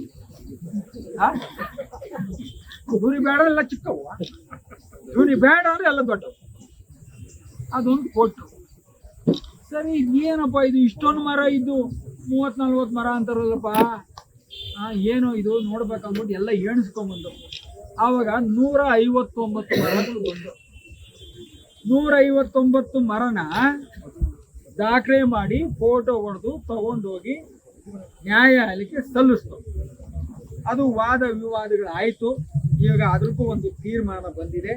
ಈ ಮರಗಳನ್ನ ನೀವು ಹಾಸ್ಪಿಟ್ಲಿಗೋಸ್ಕರ ಕೇಳ್ತಾ ಇದ್ದೀರಿ. ಹಾಸ್ಪಿಟ್ಲಿಗಿಂತ ಮರಗಳು ಬಹಳ ಮುಖ್ಯವಾದಂಥ ಕೆಲಸ. ಮರಗಳು ಬೇಕೇ ಬೇಕು, ಆಮ್ಲಜನಕ ಬೇಕೇ ಬೇಕು. 159 ಮರ ಅಂದರೆ ಅದು ಒಂದು ಫಾರೆಸ್ಟ್ ಇದ್ದಂಗಿದೆ. ಅದಕ್ಕೋಸ್ಕರ ನಿಮ್ಮ ಹಾಸ್ಪಿಟ್ಲು ಬೇಡ, ಈ ಮರಗಳು ಅಲ್ಲಿ ಇರಬೇಕು, ಇದು ಪಾರ್ಕಾಗಿ ಉಳಿಬೇಕು ಅಂತೇಳಿ ನ್ಯಾಯಾಲಯ ತೀರ್ಪನ್ನು ಹೊರ ಹಾಕಿದೆ. ಹಾಗಾಗಿ ಈ ತೀರ್ಪು ಬಂದ ನಂತರ ಈಗ ನಾವು ಇದನ್ನು ಜನಕ್ಕೆ ತಿಳಿಸ್ಬೇಕಲ್ಲ. ಯಾಕಂದ್ರೆ ಎಲ್ಲಿಂದ ಬರೋರು ಈ ನಳ್ಳಲ್ಲಿ ಕೂತ್ಕೊಂಡು ಏನಪ್ಪ ಮರ ಕಳೆದು ಬಿಡ್ತಾರೆ, ನಮ್ಮ ಜೀವನ ಏನು ನಿಲ್ಲಕ್ಕೆ ಜಾಗ ಇಲ್ಲ ಅಂತ ಬರ್ತಿರಲ್ಲ, ಅವ್ರಿಗಾದ್ರೂ ಗೊತ್ತಾಗಬೇಕಲ್ಲ. ಇಲ್ಲಪ್ಪ ಇವರೆಲ್ಲ ಮಹನೀಯರು ಸೇರಿ ಇವತ್ತು ಆ ನಿಲ್ಲೋ ಜಾಗನ, ಕೂತ್ಕೊಳ್ಳೋ ಜಾಗನ, ನರಳಿರೋಂಥ ಜಾಗನ ಉಳಿಸ್ಕೊಟ್ಟವ್ರೆ ಅಂತ ಅವ್ರಿಗಾರು ಅರ್ಥ ಆಗ್ಬೇಕಲ್ವಾ. ಈ ಒಂದು ಜಾಗ ಬಿಟ್ಟರೆ ತಾಲೂಕಿನ ಜನಕ್ಕೆ ಎಲ್ಲೂ ಕೂರಲಿಕ್ಕೆ ಜಾಗ ಇಲ್ಲ. ಒಂದು ಪುರಸಭೆ ಇರ್ಬೋದು, ಒಂದು ಹಾಸ್ಪಿಟ್ಲ್ ಇರ್ಬೋದು, ಒಂದು ತಾಲೂಕು ಆಫೀಸ್ ಇರ್ಬೋದು, ಬಸ್ ಸ್ಟ್ಯಾಂಡ್ ಇರ್ಬೋದು, ಮತ್ತೆ ಪೊಲೀಸ್ ಸ್ಟೇಷನ್ ಇರ್ಬೋದು, ಮಾರ್ಕೆಟ್ ಇರ್ಬೋದು, ಎಲ್ಲದಕ್ಕೂ ಮಧ್ಯಭಾಗದಲ್ಲಿ ಕನಿಷ್ಠ ಪಕ್ಷ 300 ಅಡಿ ಅಂತರದಲ್ಲಿ ಇರುವಂತ ಒಂದೇ ಒಂದು ಪಾರ್ಕು ಕೆಂಪೇಗೌಡ ಪಾರ್ಕು. ಇದು ಜೀವಂತವಾಗಿರಬೇಕು. ಈ ಹುಲ್ಲುಗಾವಲು ಮತ್ತೊಂದು ಕಾವಲು ಎಲ್ಲ ಕಿತ್ತಿ 2.5 ಎಕರೆ ನೀವು ಒಂದು ಲೆಕ್ಕವನ್ನ ಮಾಡಿದಿರಿ. 227ನೇ ಸರ್ವೆ ನಂಬರ್ ಮಾಡಿದಿರಿ. 27ನೇ ಸರ್ವೆ ನಂಬರ್ಲೆ 2 ಎಕರೆ 21 ಫುಟ್ಟಲ್ಲಿ ಒಂದು ಮರನೂ ಕಡಿಬಾರ್ದು, ಇಲ್ಲಿ ಕಾಮಗಾರಿನೂ ಆಗಬಾರ್ದು, ಇದು ಯಥಾಸ್ಥಿತಿ ಇರಬೇಕು ಅಂತ ಹೇಳಿ ಒಂದು ನ್ಯಾಯಾಲಯದ ತೀರ್ಪು ಹೊರಬಂದು ನಾವಿಲ್ಲಿ ಒಂದು ಕಟೌಟ್ ಅನ್ನು ಹಾಕಿದ್ವಿ. ಇಲ್ಲಿ ಒಂದು ಕಟೌಟ್ ಹಾಕಿದ್ವಿ. ಅಲ್ಲಿ ಯಾವ ನ್ಯಾಯಾಲಯ ಏನ್ ತೀರ್ಪು ಅಂತ ಒಂದು ಕಟೌಟ್ ಹಾಕಿದ್ವಿ. ಇದು ಸಾರ್ವಜನಿಕರಿಗೆ ಗೊತ್ತಾಗಬೇಕು. ಇದು ಯಾವತ್ತೂ ಬಂದರೂ ನಮ್ಮೆಲ್ಲರ ಪಾರ್ಕು ಅಂತ ಅವ್ರ ಭಾವನೆ ಮೂಡಬೇಕು. ಈ ನಳ್ಳಲ್ಲಿ ಸರ್ಕಾರದ ಕೆಲಸ ಆಗಲಿ ಆಗದೆ ಇರಲಿ, ಹಾಸ್ಪಿಟಲ್ ಬಂದು ಕೆಲಸ ಆಗಲಿ ಆಗದೆ ಇರಲಿ, ಏನೇ ಕೆಲಸಕ್ಕೆ ಬಂದ್ರು ಈ ನಳ್ಳಲ್ಲಿ ಕೂತ್ಕೊಂಡು 4 ಕಣಿ ಕಳ್ಳೆಕಾಯಿ ತಗೊಂಡು 4 ಅವ್ರು ತಿಂದು 2 ಕಳ್ಳೆಕಾಯಿ ಬಂದೋನಿಗೆ ಕೊಟ್ಟು ಮನೆಗೆ ಹೋಗಿ ಊಟ ಮಾಡಿ ನಿದ್ದೆ ಮಾಡೋಕ್ಕಾದ್ರೂ ಈ ಮರದ ನೆರಳು ಇರಲಿ ಅಂತ ಹೇಳಿ ನಾನು ಈ ಸಂದರ್ಭದಲ್ಲಿ ನಿಮ್ಮನ್ನೆಲ್ಲ ಕರೆಸಿ ಈ ವಿಚಾರಗಳನ್ನ ಪ್ರಸ್ತಾಪ ಮಾಡಿದ್ದೀನಿ. ಹಾಗಾಗಿ ಇವತ್ತು ನಮ್ಮ ಮಾಗಡಿಯಲ್ಲಿ ಇವತ್ತು ಎಚ್ಚೆತ್ಕೊಳ್ಳಿ ಶಾಸಕರೇ, ನೀವು ಯಾವ್ಯಾವ ಕೆಲಸಗಳನ್ನು ಮಾಡ್ತೀರಿ ಅಲ್ಲಿ ಒಂದು ನಾಮಫಲಕವನ್ನು ಹಾಕಿ ಏನು ಯಾವ ಇಲಾಖೆಯಿಂದ ಹಣ ಬಂದಿದ್ದ ಸೂಕ್ಷ್ಮವಾಗಿ ಗಮನಿಸ್ಕೊಡಿ. ಮತ್ತು ಯಾರು ಗುತ್ತಿಗೆದಾರರು ಅಂತ ಹೇಳಿ ಅಲ್ಲಾಗುವಂಥ ಕಾಮಗಾರಿಗಳು ಸರಿ ಇದೆಯಲ್ಲ ನೀವು ಬಗೆಹರಿಸಿ ಸಾರ್ವಜನಿಕರು ನೋಡಲಿ. ನೀವು ಯಾವುದೂ ಬೋಲ್ಡ್ ಹಾಕಲಿಲ್ಲ ಅಂದರೆ ನೀವು ಇದು ತಪ್ಪ. ಮೊದಲನೇ ನೀವು ನೀವು ಸರಿ ದಾರಿ ಇಲ್ಲ ಅಂದಾಗ ಕೆಳಗಡೆ ಯಾವೂ ಸರಿ ಹೋಗೋದಿಲ್ಲ. ಅದಕ್ಕೆ ಇವತ್ತು ಎಚ್ಚೆತ್ಕೊಂಡು ನೀವು ಪ್ರಾಮಾಣಿಕರು, ಸರ್ಕಾರನ ಆಡಳಿಕೆ ನಡೆಸ್ತಾ ಇರೋದು ನಿಮ್ಮದೇ ಸರ್ವಾಧಿಕಾರ ಎಲ್ಲ ಇದೆ. ಅದಕ್ಕೋಸ್ಕರ ನಿಮಗೆ ಹೇಳ್ತಾ ಇದ್ದೀವಿ, ನೀವು ಮೊದಲು ನೋಟಿಸ್ ಬೋರ್ಡ್ ಹಾಕಿ. ನೀವು ಹಾಕಿಲ್ಲ ಅಂದರೆ ನಾವು ಖಂಡಿಸ್ತೀವಿ, ನಿಮ್ಮ ವಿರೋಧಿಗಳಾಗಿ ನಿಂತ್ಕೋತೀವಿ. ಮುಂದಿನ ದಿನಗಳಲ್ಲಿ ನಿಮ್ಮ ಸೋಲನ್ನು ನಾವು ನೋಡ್ತೀವಿ. ಇದು ನೀವು ಮಾಡ್ತಾ ಇರೋದು ಅನ್ಯಾಯಗಳು 1-2 ಅಲ್ಲ. ಇವತ್ತು ಮಾಗಡಿ ಕೋಟೆನ 8 ಭಾಗವಾಗಿ ಖಾತೆಗಳನ್ನು ಮಾಡಿದ್ದಾರೆ. ಎಷ್ಟು ಭಾಗ? 8 ಭಾಗ. ಅದರಲ್ಲಿ ಒಂದು ಸೋಮೇಶ್ವರ ದೇವರ ಒಂದು ರಿಜಿಸ್ಟ್ರೇಷನ್ ಮಾಡಿದ್ದಾರೆ. ಸೋಮೇಶ್ವರ ದೇವರು ಎಲ್ಲ ಮಾಗಡಿಲಿರೋದು ನೋಡಿದ್ದೀರಪ್ಪ ಎಲ್ಲ ಪುಣ್ಯಾತ್ಮರ. ಸೋಮೇಶ್ವರನ ದೇವಸ್ಥಾನ ನೋಡಿದೀರಾ? ಸೋಮದೇವರ ದೇವಸ್ಥಾನ ದೇವ್ರನ್ನ ನೋಡಿದ್ದೀರಾ? ಮನುಷ್ಯ ಅವನು ದೇವ್ರು ಅನ್ಕೊಂಡ್ಬಿಟ್ರೆ ಕಲ್ಲು ದೇವ್ರಲ್ಲ, ಈಗ ಅವನು ಮನುಷ್ಯ. ಸೋಮೇಶ್ವರ ದೇವರು ಆ ಮುಂಡೆ ಮಗ ಬದುಕವನು ಸತ್ತವನು ಅವನ ಹೆಸರು ಯಾಕೆ ಗೊತ್ತೋ ಇಲ್ಲಿವರೆಗೂ ಗೊತ್ತಿಲ್ಲ. ಅವನ ಹೆಸರಲ್ಲೂ ಕೆಲವೆಲ್ಲ ಖಾತೆ ಕಂದಾಯ ಎಲ್ಲ ಬಂದಿದೆ. ಇನ್ನೊಂದು ದುರ್ದೈವ ಏನು ಅಂದ್ರೆ ಈ ಸೋಮೇಶ್ವರ ದೇವರ ಹೆಸರಲ್ಲಿ ಕಂದಕಗಳು ಮೇನೇನು ಭಾಗದಲ್ಲಿ 2 ಭಾಗ ಮಾಡಿ, ಒಂದು ಭಾಗದಲ್ಲಿ 23 ಲಕ್ಷ, ಇನ್ನೊಂದು ಭಾಗದ ಕೋಟೆಯ ಪಕ್ಕದಲ್ಲಿ 53 ಲಕ್ಷ, ಒಟ್ಟು 76 ಲಕ್ಷ ಹಣವನ್ನ KCP ರಸ್ತೆಯವರ ಕಡೆಯಿಂದ ಸೋಮೇಶ್ವರ ದೇವರ ಹೆಸರಿಗೆ ಹೋಗಿದೆ. ಯಾವ ದೇವರು ಯಾರಿಗೂ ಗೊತ್ತಿಲ್ಲ, ಮಾಡಿರೋರಿಗೂ ಗೊತ್ತಿಲ್ಲ. ಆ ದೇವರನ್ನ ಇವ್ರ ಮನೆಗೆಲ್ಲ ರಾತ್ರಿ ಹೊತ್ತು ಹೋಯ್ತವ ಅಂತ ದುಡ್ಡು ಕೊಡಕ್ಕೆ. ಯಾವ ದೇವ್ರು ತಿಂದ್ರಿ ದುಡ್ಡು? ಏನೋಪ್ಪ ಇದೆಲ್ಲ ನೋಡಿದಾಗ ನಮ್ಗೆ ಇವೆಲ್ಲ ನಮ್ಮ ತಾಲೂಕಿನ ಈ ಎಲ್ಲ ಅವ್ಯವಸ್ಥೆಗಳನ್ನ ನಮ್ಮ ಬಾಯಿಲಿ ಬಂದಾಗ ನಮ್ಗಳಿಗೆ ಒಂಥರ ಅಸಹ್ಯ ಅನ್ನಿಸ್ತದೆ. ಅದೇನ್ ನಿಮಗೆ ಖುಷಿ ಆಗುತ್ತೆ ಅನ್ನೋ ಗೊತ್ತಿಲ್ಲ, ನಮ್ಗೆ ಅಸಹ್ಯ ಅನಿಸ್ತದೆ. ನಮ್ಮ ಮಣ್ಣಿನ ಬಗ್ಗೆ, ನಮ್ಮ ಜನದ ಬಗ್ಗೆ ಇಂಥ ಅವಿವೇಕಗಳ ಜೊತೆ ನಾವು ಮಾತಾಡ್ಬೇಕಲ್ಲ ಅಂತೇಳಿ ನಮಗೂ ಬಹಳ ನೋವಾಗ್ತದೆ. ಹಾಗಾಗಿ ಇವೆಲ್ಲ ಇನ್ನೂ ಸಾಕಷ್ಟು ಇದೆ. ಅದನ್ನ ದಾಖಲೆ ಸಮೇತ ಮುಂದಿನ ದಿನಗಳಲ್ಲಿ ನಾನು ತರ್ತೀನಿ. ಇಲ್ಲಿ ಆಗ್ತಾ ಇರುವಂತ ಅನ್ಯಾಯ ಇನ್ನು ಯಾವ ತಾಲೂಕಲ್ಲೂ ಆಗಲ್ಲ. ಆಮೇಲೆ ದಾರಿದ್ರ್ಯದ ಒಂದು ತಾಲೂಕು ಅಂದ್ರೆ ಏನು, ನಮ್ಮ ಸ್ವಾತಂತ್ರ್ಯ ಬಂದ ಕಾಲದಲ್ಲಿ 175ನೇ ಹಿಂದುಳಿದ ತಾಲೂಕು ಅಂತ ಯಾವತ್ತು ಘೋಷಣೆ ಆಯ್ತು, ಈಗ 175ರಿಂದ ದಾಟಿ 200 ಒಳಗೆ ಹೊಟ್ಟಬಿಟ್ಟಿದೆ.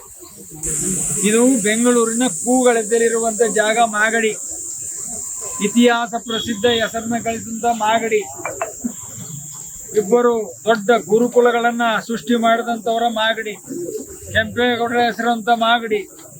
ಇಂಥ ಸಂತರಿರೋ ಸಂದರ್ಭದಲ್ಲಿ ಮಾಂಡವ್ಯ ಮಹರ್ಷಿಗಳು ರಂಗನಾಥ ಸ್ವಾಮಿನ ಧರೆಗೆ ತಂದಂತ ಪುಣ್ಯ ಭೂಮಿಯಲ್ಲಿ ವರುಣನ ಆಶೀರ್ವಾದದಿಂದ ಎಲ್ಲಾ ರೈತರು ಸುಭಕ್ಷಿತವಾಗಿ ಸದಾಕಾಲ ಜೀವನ ಮಾಡುವಂತೆ ಈ ಪವಿತ್ರವಾದ ಮಣ್ಣಲ್ಲಿ ನಿಮ್ಮಂತ ದಾರಿದ್ರ್ಯದವರು ಇವತ್ತು ದಾರಿದ್ರ್ಯವನ್ನ ತಂದು ಮಾಗಡಿಗೆ ಹಂಚ್ತಾ ಇದ್ದೀರಲ್ಲ.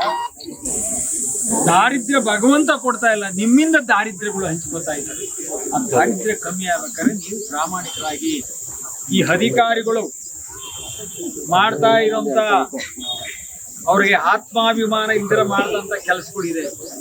ಅವ್ರು ಅನ್ಕೊಂಡಿದ್ರೆ ನಾವೆಲ್ಲ ಕೆತ್ತನೆ ಮಾಡ್ಬಿಟ್ಟು ಇರೋದೆಲ್ಲ ಹಳಸಿನಕಾಯಿ ಎಲ್ಲ ಸುಳಿದ್ಬಿಟ್ಟು ಇದನ್ನ ಅಂಟಿನ್ಬಿಟ್ಟು ಬೀಜನು ಸಿಪ್ಪೆ ಇಟ್ಬಿಟ್ಟು ಹೋಗೋಣ ಅಂತ ಅವ್ರು ಅನ್ಕೊಂಡಿದ್ರು ಅಧಿಕಾರಿಗಳು.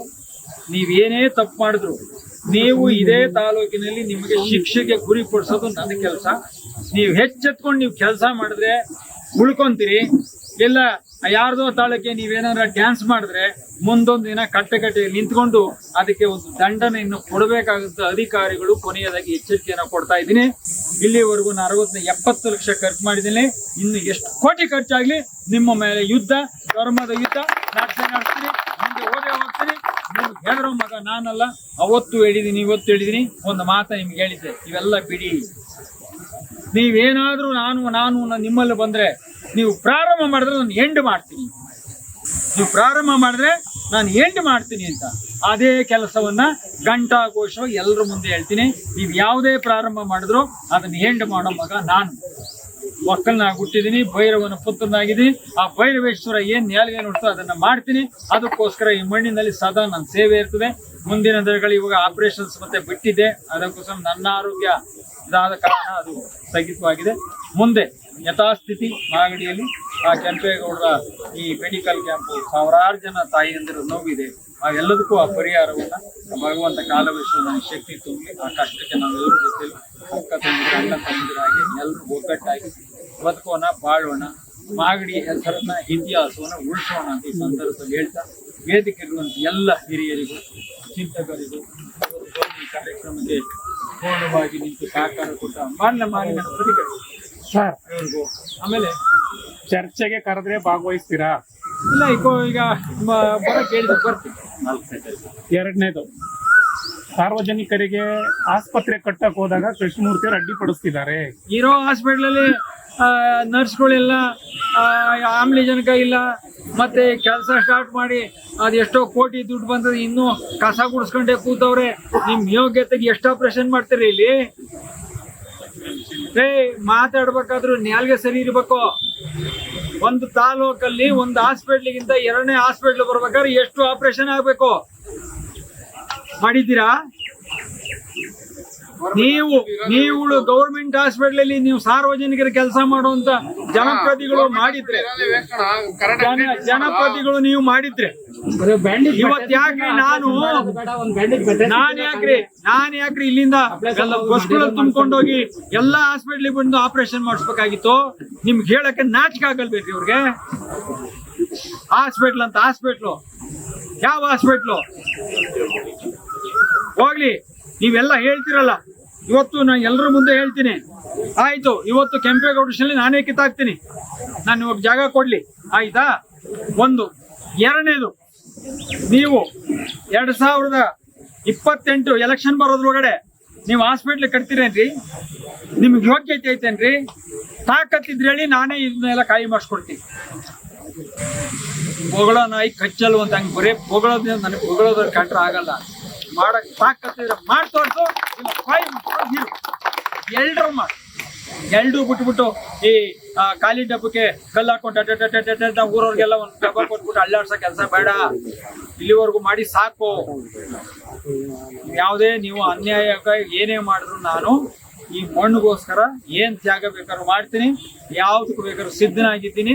ಅದ್ರೊಳಗೆ ಯಾವ್ದು ಹಿಂದೆ ಹೋಗೋ ಪ್ರಶ್ನೆ ಇಲ್ಲ. ನೀವು ಫಸ್ಟ್ ಈ ಹಾಸ್ಪಿಟ್ಲ್ ಕ್ಲಿಯರ್ ಮಾಡ್ತೀವಿ. ಎಷ್ಟು ವರ್ಷದಿಂದ ಕೆಲಸ ಮಾಡ್ತಾ ಇದ್ದೀರಿ ಹಾಸ್ಪಿಟ್ಲು? ಯಾವ ನಮ್ಮ ಪಲ್ಕ ಹಾಕಿದ್ರಿ? ಯಾರು ಗುತ್ತಿಗೆದಾರ? ಯಾವ ಮೆಟೀರಿಯಲ್ ಹಾಕಿದ್ರಿ? ಎಷ್ಟು ಆಪರೇಷನ್ ಆಯ್ತಾ ಇದೆ? ಒಂದು ಕೇಳಿದ್ರೆ ಮಾಹಿತಿ ಅಕ್ಕಲ್ ಒಂದೇ ಒಂದು ದಾಖಲೆ ಕೊಡೋದು ನಿಮ್ಗೆ ಯೋಗ್ಯತೆ ಇಲ್ಲ. ಕೊಡ್ರಿ, ಸರ್ಕಾರದ ಜವಾಬ್ದಾರಿ. ನಾವ್ ಏನ್ ಕೇಳಿದ್ರು ನಿಮ್ಗೆ ಕೊಡೋ ಹಕ್ಕಿದೆ, ನಾವು ಕೇಳೋ ಹಕ್ಕಿದೆ, ನೀವು ಕೊಡೋ ಕಾನೂನಿದೆ, ಕೊಟ್ಟಿದ್ದೀರಿ.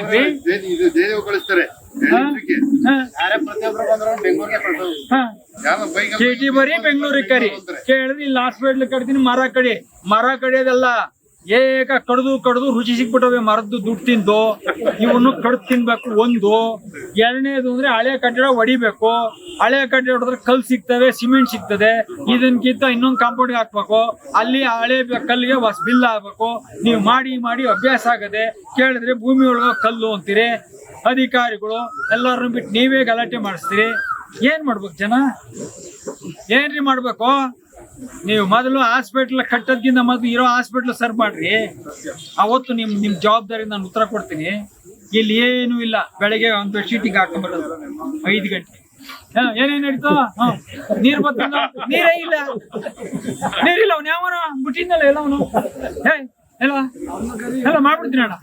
ಮಾಡ್ಬಿಡ. ಆ ಹಾಸ್ಪಿಟ್ಲಲ್ಲಿ ನೀರಿಲ್ಲ ಅಂತ ನಿನ್ ಬಾಯಿಲಿ ನಿನಗೆ ಹೇಳ್ತಾರೆ ಅಂದಾಗ ನೀನ್ ಎಷ್ಟೋ ಮಟ್ಟಿಗೆ ನೀನ್ ಆಡಳಿತ ಐತೆ ಅಂತ ನೀನ್ ಒಂದ್ಸಾರಿ ಮನೆಗೆ ಹೋಗಿ ಯೋಚನೆ ಮಾಡ. ಅವೆಲ್ಲ ಬಿಡಿ. ಏನ್ 3 ಗಂಟೆ ಯಾರು ನೋಡಿದ್ರು ಯೂಟ್ಯೂಬ್ ಅಲ್ಲಿ, ಅಯ್ಯೋ ಏನ್ ಮಾಗಡಿ ಶಾಸಕರು ಏನ್ 3 ಗಂಟೆಗೆ ಹೋಯ್ತಾರಪ್ಪ ಅಭಿವೃದ್ಧಿಗೆ, ಅಯ್ಯೋ 4 ಗಂಟೆಗೆ ಹೋಯ್ತಾರಪ್ಪ, 7 ಗಂಟೆಗೆ ಹೋಯ್ತಾರಪ್ಪ, ನಿದ್ದೆನೆ ಮಾಡಲ್ವ ಅಂತಪ್ಪ. ನಿದ್ದೆ ಮಾಡೋದಲ್ಲ. ರಾತ್ರಿ 3 ಗಂಟೆಗೆ ಬಂದು ಎಲ್ಲೆಲ್ಲಿ ಏನೇನ್ ಸಿಗ್ತದೆ, ಯಾವ್ಯಾವ ಜಾಗದಲ್ಲಿ ಕಿತ್ತಾಕ್ಬೇಕು, ಯಾವ್ಯಾವ ಜಾಗದಲ್ಲಿ ಜರುಗಿಸ್ಬೇಕು, ಯಾರ್ಯಾರು ಬಾಯಿ ಮುಚ್ಚಿಸ್ಬೇಕು ಅಂತ ಬರೋ ಟೈಮ್ ಬಿಟ್ರೆ ಇದು ಉದ್ಧಾರ ಅಭಿವೃದ್ಧಿ ಕಾರ್ಯಕ್ರಮದ ಅಲ್ಲ. ಅದನ್ನ ಶಾಸಕರು ಎಲ್ಲೇ ಕರೆದು ನಾವ್ ಹೇಳ್ತೀವಿ. ಅಭಿವೃದ್ಧಿ ತೋರಿಸ್ಬೇಕು ಅಂದ್ರೆ ನೀವ್ ಮುಂದಿನ ಕೆಲಸ ಆಮೇಲೆ ಇರ್ಲಿ. ಕಟ್ಟಡಗಳು ಮಾಗಡಿ ತಾಲೂಕಲ್ಲಿ ಒಂದು ಕನಿಷ್ಠ ಪಕ್ಷ 10 ಒಂದು ರೀಸರ್ಚ್ ಹೋಗೋ ಜಾಗ ಬೇಡ್ವೇನ್ರಿ? ಒಂದು ವಿಸರ್ಜನೆ ಮಾಡುವಂತ ಜಾಗ ಇಲ್ವಲ್ರಿ? ತಾಲೂಕ್ ಆಫೀಸಲ್ಲಿ ಬೋರ್ಡ್ ಹಾಕಿದ್ರಿ, ಯಾರು ಬರಬೇಡಿ, ಉತ್ಸವಕ್ಕೆ ಬರಬೇಡಿ, ಕಟ್ಸೋಕ್ ಬರಬೇಡಿ ಅಂತ. ಇದಕ್ಕಿಂತ ನಾಚಿಕೆ ಯಾವ್ದಾನ ಜಾಗ ಇದ್ರೆ ಹೇಳ್ರಿ. ಕಾಲೇಜ್ ಹತ್ರ ಅಲ್ಲೊಂದು ಹಾಕಿದಿರಿ. 4-5 ವರ್ಷ ಆಯ್ತು, ಜಾಡ್ ಕಟ್ಕೊಂಡ್ ಕೂತದೆ, ಬಾಗ್ಲಿಲ್ಲ, ಕಿಟಕಿ ಇಲ್ಲ.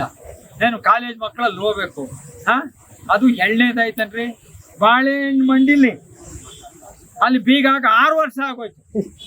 ಆ ಕಿಟಕಿಯಲ್ಲಿ ಪಡ್ಕಿಲೆಲ್ಲ ಉಚ್ಚ ಉಳಿತಾರೆ. ಅದಕ್ಕೆ ಆ ಜಾಗಕ್ಕೆ ಮಾರ್ಕೆಟ್ಗೆ ಒಂದು 10 ಅಂಗಡಿನ ವಾಸನೆಗೆ ಬಿಟ್ಟುಬಿಟ್ಟವ್ರೆ. ಇದನ್ನ ಕ್ಲೀನ್ ಮಾಡಿಸಿದ್ರಿ. ಏನಾರ ಹೇಳ್ಬೇಕಾದ್ರೆ ನ್ಯಾಲಿಗೆ ತಿನ್ನಲ್ಲಿ ಅನ್ನ ತಿನ್ನ ಮಾತು ಸರಿಯಾಗಿ ಬರಬೇಕು. ಚರ್ಚೆಗಲ್ಲ. ಇವ್ರ ಅಭಿವೃದ್ಧಿಗೆ 4-5 ಒಂದು ಶೌಚಾಲಯಗಳಿಲ್ಲ ಅಂತ ನೀನು ತಾಲೂಕಲ್ಲಿ ಹೇಳ್ಬೇಕಾದ್ರೆ ನಿನ್ನ ಅಭಿವೃದ್ಧಿ ಇದೆಯಲ್ಲ ಬೆಂಕಿ ಆಗ್ತದೆ. ಯಾವ್ದು ಅಭಿವೃದ್ಧಿ? ಇವತ್ತು ನೀನು ಅಭಿವೃದ್ಧಿ ಮಾಡಿದ್ರೆ ನಾನು ಇವತ್ತು ಆಪರೇಷನ್ ಮಾಡ್ಕೊಂಡು ಇವತ್ತು ನಾನು ರೆಸ್ಟ್ ಮಾಡೋ ಕಾಲದಲ್ಲಿ ನಾನು ಬಂದು ನಿಮ್ಮನ್ನೆಲ್ಲ ಕರೆಸಿ ಈ ಮಣ್ಣಿನ ಬಗ್ಗೆ ಚಿಂತನೆ ಮಾಡ್ಬೇಕಾಗಿತ್ತಾ? ಇವತ್ತು ಎಲ್ಲ ಮಾಡಿ ಮೆಟ್ಲೋಡ್ದು ಇವತ್ತು ಕೆಂಪೇಗೌಡರು ಶಿಲೆ ಕೇಳ್ಬೇಕು ಅಂತಾರೆ. ಎಲ್ಲಿ ಇಡ್ತಾ ಇದ್ರಿ? ಅಲ್ಲಿ ಮುಂದೆಗಡೆ ಎಲ್ಲ ಒಂದು 30-40 ಅಡಿ ಪಕ್ಕದಲ್ಲಿ ಆಡ್ತಾ ಇದ್ವಿ. ಯಾವ ಜಾಗ ಅದು? 3 ಮೂಲೆ 3 ದಾರಿ ಕೂಡ ಜಾಗದಲ್ಲಿ ಇಕ್ತಾ ಇದ್ದೀರಿ. ಆ ಕೆಂಪೇಗೌಡ್ರಿ ಬಂದು ನಿಮ್ದೇ ಒಂದು ಇಕ್ಕೊಂಬಿಟ್ರಿ ಅಲ್ಲಿ. ಒಂದಲ್ಲಿ ನಾನೇ ಸಪೋರ್ಟ್ ಮಾಡಿ ಚಪ್ಪಾಳೆ ಹೊಡಿತೀನಿ. ಬೇಡ ಇಕ್ಲಿ, ಯಾಕಂದ್ರೆ 3 ದಾರಿ ಅದೇನಾಯ್ತದ ಮುಂದಕ್ಕೆ ಗೊತ್ತಿಲ್ಲ. ಮಾಡಿ ಇಕ್ಕೊಳ್ಳಿ, ನೀವೇ ಇಕ್ಕೊಳ್ಳಿ ಸ್ವಾಮಿ. ಯಾಕಂದ್ರೆ ನಾನು ಇಕ್ಕೊಂಡ್ಬಿಡ್ತೀನಿ. ಈಗ ಯಾಕಂದ್ರೆ ಇವ್ರು ಇಕ್ಕೋತಾರೆ, ಇದ್ರೊಳಗೇನು ಯಾವ್ದೇನು ಡೌಟ್ ಇಲ್ಲ. ಯಾಕೆಂದ್ರೆ ಪೋತಿ ಕಟ್ಟೆ ಮುಚ್ಬಿಟ್ಟು ಹೆಸರಿಕೊಂಡು ಪುಣ್ಯಾತ್ಮರು ಇವರು. ಏನ್ ಇದ್ರ ಮೇಲೆ ಇವ್ರದ್ದೊಂದು ಶಿಲೆ ಇಕ್ಕೊಂಡ್ರೆ ಬಿಡ್ತಾರ? ಇಕ್ಕೋತಾರ. ಕೆಂಪೇಗೌಡರನ್ನ ಅವ್ರು ಇಕ್ಕದಿರ್ಲಿ, ಅದಾಗಲ್ಲ. ಹಂಗಾಗಿ ಕೆಂಪೇಗೌಡರು ಅಲ್ಲೇ ಇರ್ತಾರೆ. ಕೆಂಪೇಗೌಡರ ಕಿತ್ಕಾಲದಲ್ಲಿ ಹಂಗೂ ಆದ್ರೆ ಅದೇ ಕೆಂಪೇಗೌಡರು ತಂದು ಅಲ್ಲೇ ನಿಲ್ಲಿಸ್ತೀನಿ. ಅದು ನನ್ನ ಶಬ್ದ ಅಂತ ಹೇಳ್ತಾ ಇವತ್ತು ಬಂದಂತ ಮಾಧ್ಯಮ ಮಿತ್ರರಿಗೂ, ಹಿರಿಯರಿಗೂ, ಚಿಂತರಿಗೂ, ನನ್ನ ಕರೆಗೆ ಹೋಗ್ಬಿಟ್ಟಂತ ಎಲ್ಲ ತಾಯಿಯಂದಿರಿಗೂ ಎಲ್ಲರಿಗೂ ಸಹ ಈ ಸಂದರ್ಭದಲ್ಲಿ